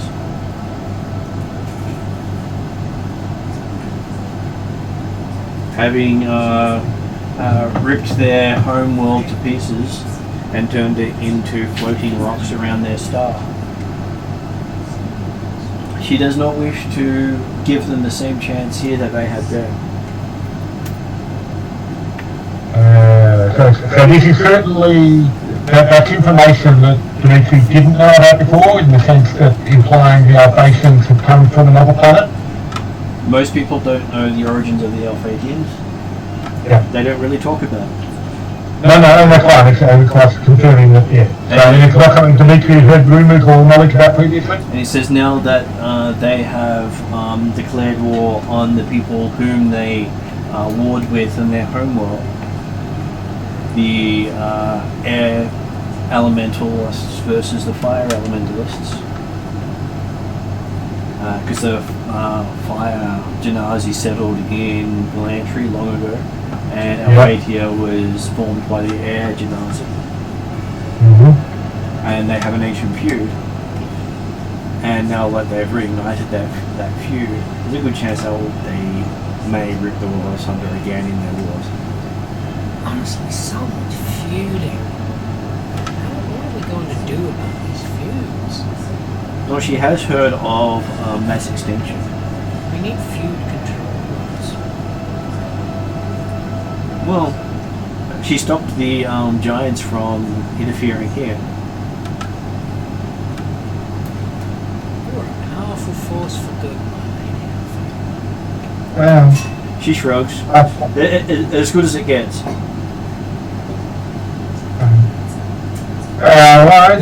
Locally good, maybe, but let's say the giants moved their predations to other locations. Well, as long as they're not interfering with her, she doesn't care. Indeed. And you're suggesting that the elementalists are potentially a force that will be able to repel the Alphatians? The Alphatians will not be able to enter into the areas controlled by the 4 different factions. They do not have the magic to combat them, which is why they left. Combining entropy with the other elements gives them power the others do not have. However, they're unlikely to be able to form a large barrier against the Alphatians, I'm guessing.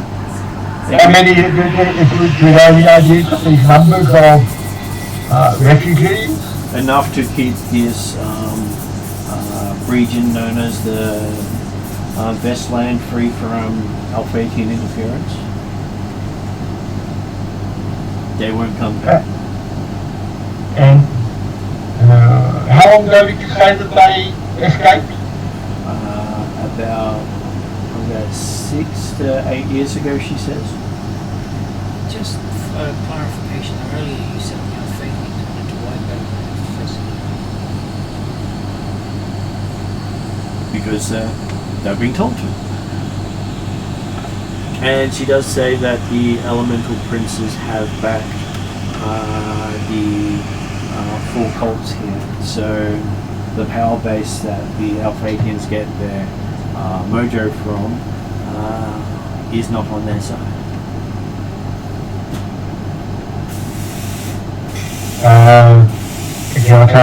Elemental princes have elemental princes. Is that context that Dimitri has previously? You've also heard them referred to the Alamasters.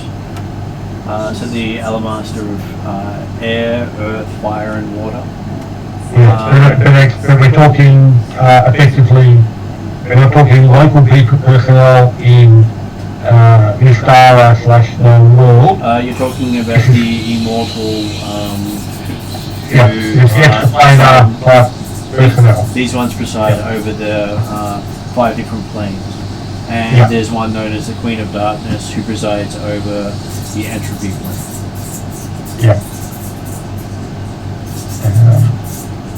Well, yes, I can certainly see that if the Alphatians particularly lose access to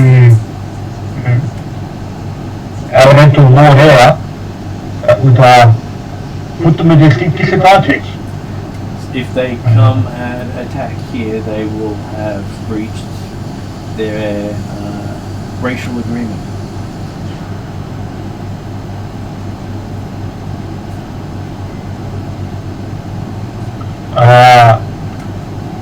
Have you and the elemental cult elementalists settled here for any particular reason or location? Yes, she's heard of something known as the Outer Elemental Eye, which the Alphatians were hunting for.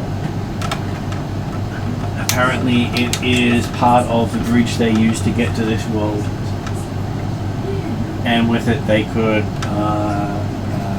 drop whatever they wanted, wherever they wanted on this world.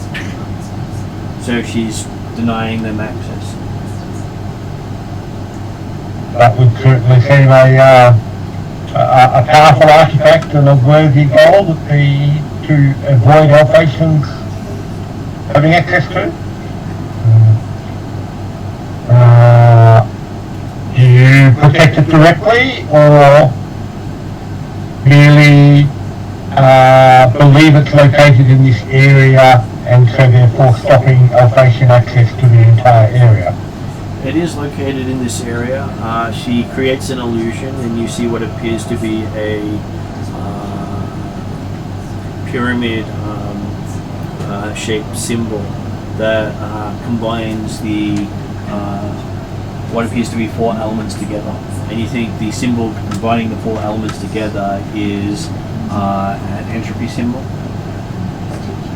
And she says that shows the cult of the howling hatred, the earth, the air cult, the earth cult, the cult of the black earth, the fire cult, the cult of eternal flame, and the water cult, the cult of the crushing wave. Each of them, when combined together, form the Elder Elemental Eye, which can be found under the fallen dwarven stronghold of Basilmir.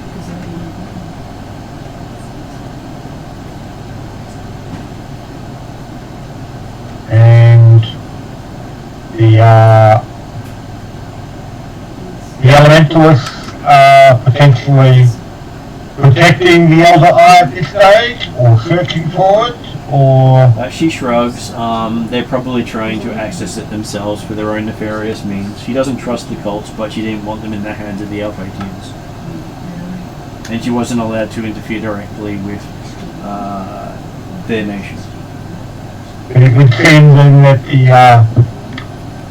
whilst I would certainly agree that if the Alphatians do not have access to the cultists, if they do it willingly or otherwise, then probably a good thing, but possibly we don't necessarily want the cultists to have access to the power of the Elder Eye then either. They have already started tapping into aspects of it by creating weapons of warfare known as devastation weapons.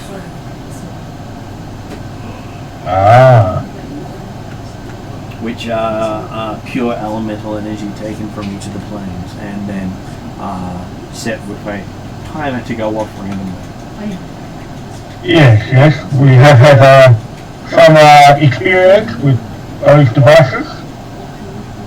We have managed to at least somewhat safely dispose of 5 of items that such items were. Are you suggesting that there may be more that the elementalists are creating? Skate arrived, so you got coffee. There's a good chance there might be quite a lot more of them around. She would recommend that you convince their rulers to withdraw their support of this upcoming war. Because with each elemental ruler you can convince to withdraw their support, you will have their council of mages unable to act. But it would appear that they're already, well, I suppose Are you concerned that they actually have declared support against Alphasia? The Empress of Alphasia has declared war on Galantry. In doing so, she can compel the Council of Mages to attack this region. There's enough of them to level the region. If you can convince the Elemental Elders to stay out of it, then the Mages will also have to stay out of it. Because they owe allegiance to the Elemental Elders as well as the Empress. Yes.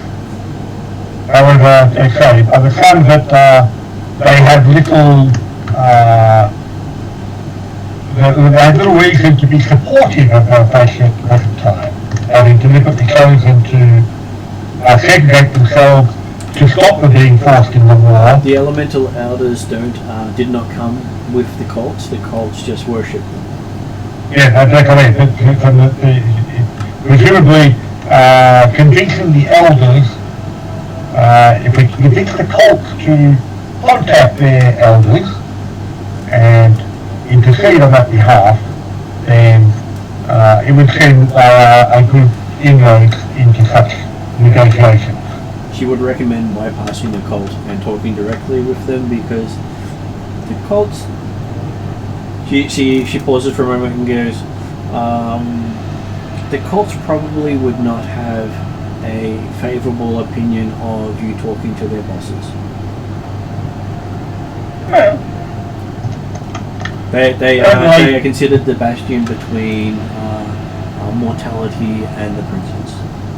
certainly any time that I have the opportunity to talk to people directly, it is always much more worthwhile. However, as I suspect that the easiest way to gain communication with the elders is potentially through this Elder Eye. If you gain access to the Elder Eye, you can control the 5 Immortals of the elements. I would not wish to control them, merely encourage them to stay on the sidelines. Yes, but that person who gains access to gains control of them. So it would be better in our hands than in the hands of other people. Whichever hands take them will be their last act. Making a god do your bidding is not an easy thing. So that would be the end of us. And if the person making a request.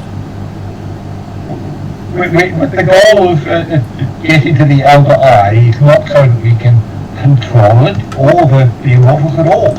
Merely allow us communication to encourage them to stay on the sidelines. The Elder Eye is not a communication station. It's purely control. If you wish to talk to them, you need to go through the cult strongholds. And each cult has their own stronghold. So you will find the air cultists in a place called Feathergale Spire, the earth cultists in the Sacred Stone Monastery, the fire cultists in the Scarlet Moon Hall, and the water cultists in the Riverguard Keep. Each one guards a node to their ruler. And you will find that the Queen of Darkness can be contacted through a lost city in the desert of Yellow.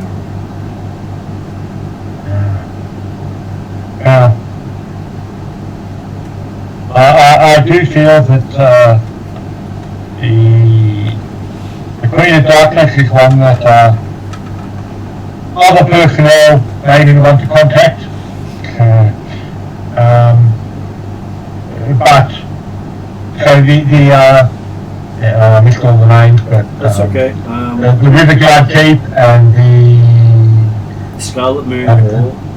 Scarlet, yes, Scarlet Moon Hall, the Sacred Stone Monastery, and the Feathergale Spire. Basically, they are elementalist styled names that represent the element that they serve.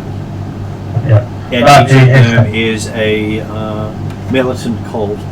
So you'll find that they have monks and paladins serving inside each one, dedicated to the element they serve. Yeah.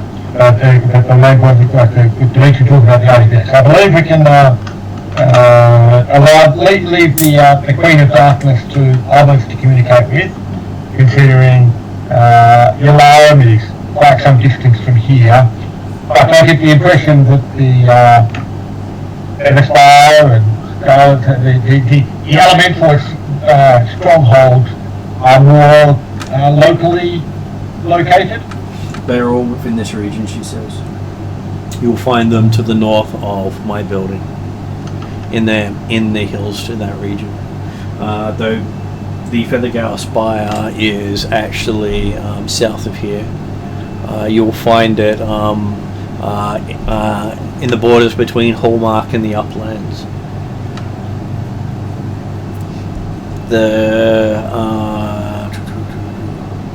The Crushing Wave Riverguard Keep is in Jamfjord, and the Scarlet Moon we're supposed to be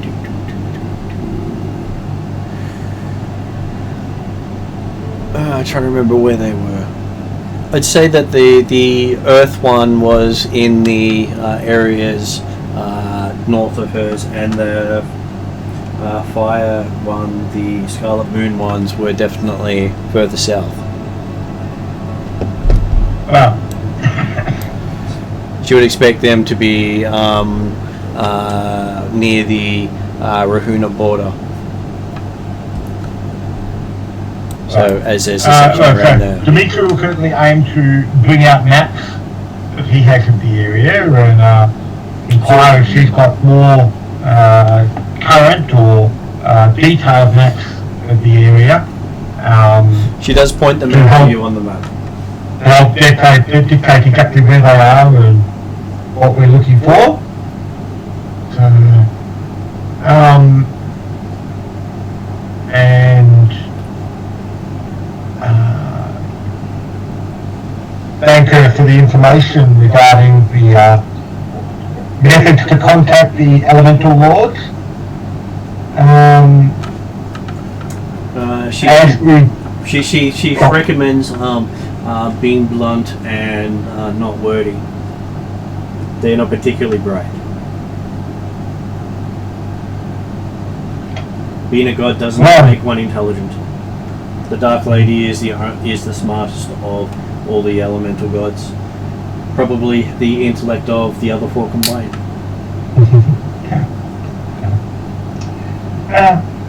She's hopeful that we may have our companions with us by the time we manage to get to the locations of these gates. Having someone who represents their element speaking to them will most likely get their attention. It's not surprising that they're going down that they do put great store in such ancestry or heritage. Well, your elemental aspect is a gift from those immortals themselves. Indeed. So if they were to say, pull that gift, it would be noticeable and you would feel as if part of you is missing. It would be like the earth had gone, the world had gone cold without the benefit of fire. So it's much like that France you went to. Oh, I'm sorry, that was someone else. I thought it was Dimitri. She says, you all look alike to me after a time. You are certainly very well informed, my lady. You do have a scribe with you who sends me notes every now and then. That does explain a lot. Dimitri pointedly looks in Drazel's direction, who's obviously just looking downwards, still writing in his book. So you see that Drazel's writing in his book, must write notes to Dark Lady, have not done so yet, must have already done it. And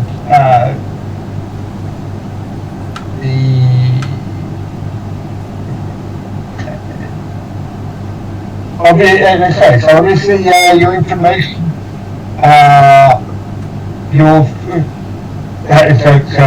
feeling like we've covered everything we can about the various cultists, so I'm sure there's no more information that she's like to provide. She's here as a deterrent. And because that comes into the question I was going to ask is about the Exeter. What her plans are, having separated the trolls away from the merchants of Westland to allow them to travel along there. Do you have future plans for this area between? Well, she's trying to stay out of the dilemmas facing the dragons right now, but may be brought into their squabble if not careful.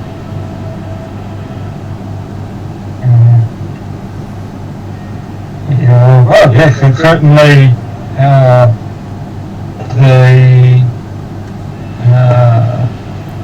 the trouble between the dragons is certainly of interest. Is there news or information along that pathway?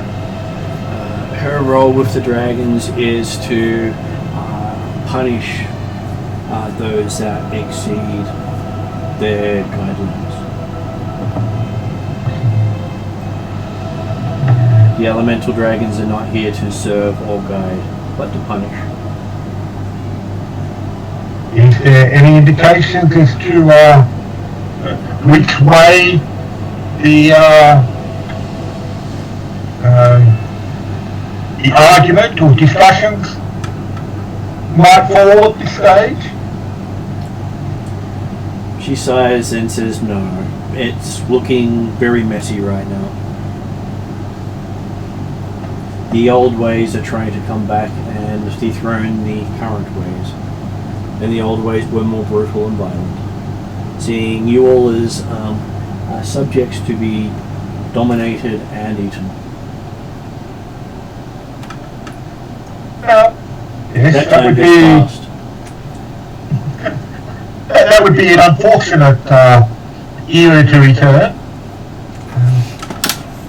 It was never a era that any of the current dragons experienced. Not even the current dragon gods were part of that era. So going back to that era is not part of their nature. Doesn't stop them from trying. Yeah. Okay, would that be related to the fall of the five-headed dragon and the silver one? She looks at you and says that the appearances of the former dragon gods have been lost to time. But hearing the Chroma Conclave talking of a five-headed god means that there's a good chance that may be what they're referring to. But they only want to bring back chaos, not Lull. So we know one as the dragon god of chaos and one as the dragon god of Lull. Yes, because it certainly, the ship that took them out was certainly quite powerful. Unless you should hope so. If a god is defeated, they do leave a mark, and you will find the crimson stain of their death on the western side of this continent.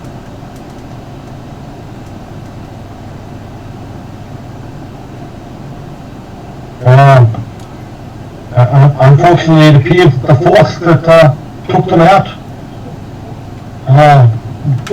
almost without effort. It was a unusually quick battle to watch. Yes, well, it might not have been the whole battle. And if it was the whole battle, then such as that like will never be seen again. We can certainly hope, and yes, it's certainly a concern if the Rona Conclave was to bring back the Chaos Dragon. If they were to bring back the Chaos Dragon, then all would be lost. She does also recommend you find the 4 elemental weapons of the elemental princes, because they will respect you if you carry the weapon. She adds that after you talk about the dragon gods. Mm-hmm. Basically, you earned a little more information from her. Yep. The only female amongst the elemental princes is the Dark Lady, which is her namesake, the Dark Queen. The other 4 elemental princes do have their weapons. And do these weapons, are there particular descriptions or names that we should look out for? Each has its own name. Dimitri's privately thinking back here, I really hope we're not talking wave and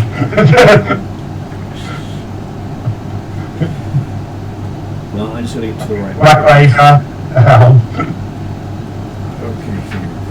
Okay, so she says you're looking for the trident known as Drown, the war pick known as Iron Fang, the dagger known as Tinder Strike,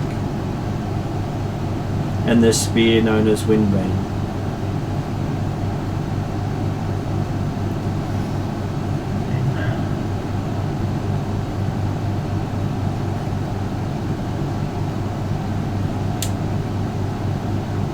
Okay, yeah. Dimitri's breathing an internal sigh of relief that we're not dealing with Wave, Black Razor, or the other one that, and knowing that, hey, at least 1 or 2 of those are already gone or already given to the dragons.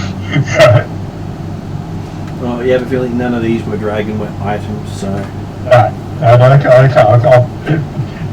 be like, and are these weapons likely to be held by the cultists at the present time? She assumes that the holder will know where to find it. You may have to challenge for the right to use it. It might be a case of trying to beat them to them. So.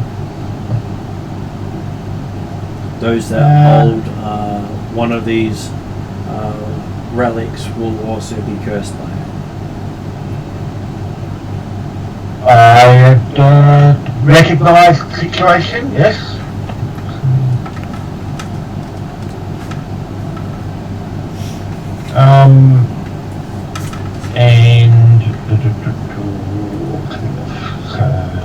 Though within the halls of the Dwarven Keep above the Elemental Eye, you will also find a artifact of the Dwarven Lords. Lost 2 times.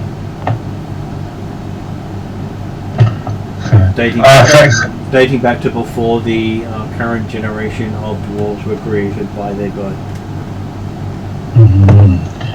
So it is potential that the 4 elemental weapons may actually still be held within the this dwarven old dwarven temple with the Elder Eye. Unlikely to have them not yet found them.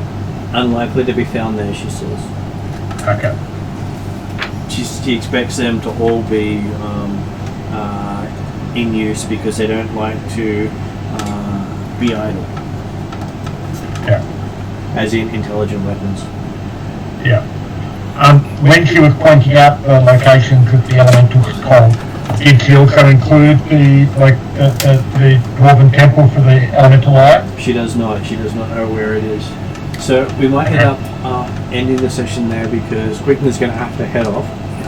Yep. And you've now got a whole bunch of information you can tell the others about. She thanks you for your time and sends you on your way so you can return back to town before the end of the day, and she doesn't have to put you up. Apparently, that would be just a little too much temptation for her. She's always like pickled and bone. Okay. Dimitri's happy to provide hors d'oeuvres while he has the opportunity to chat and continue the conversation. But yeah, if we have to leave, we have to leave.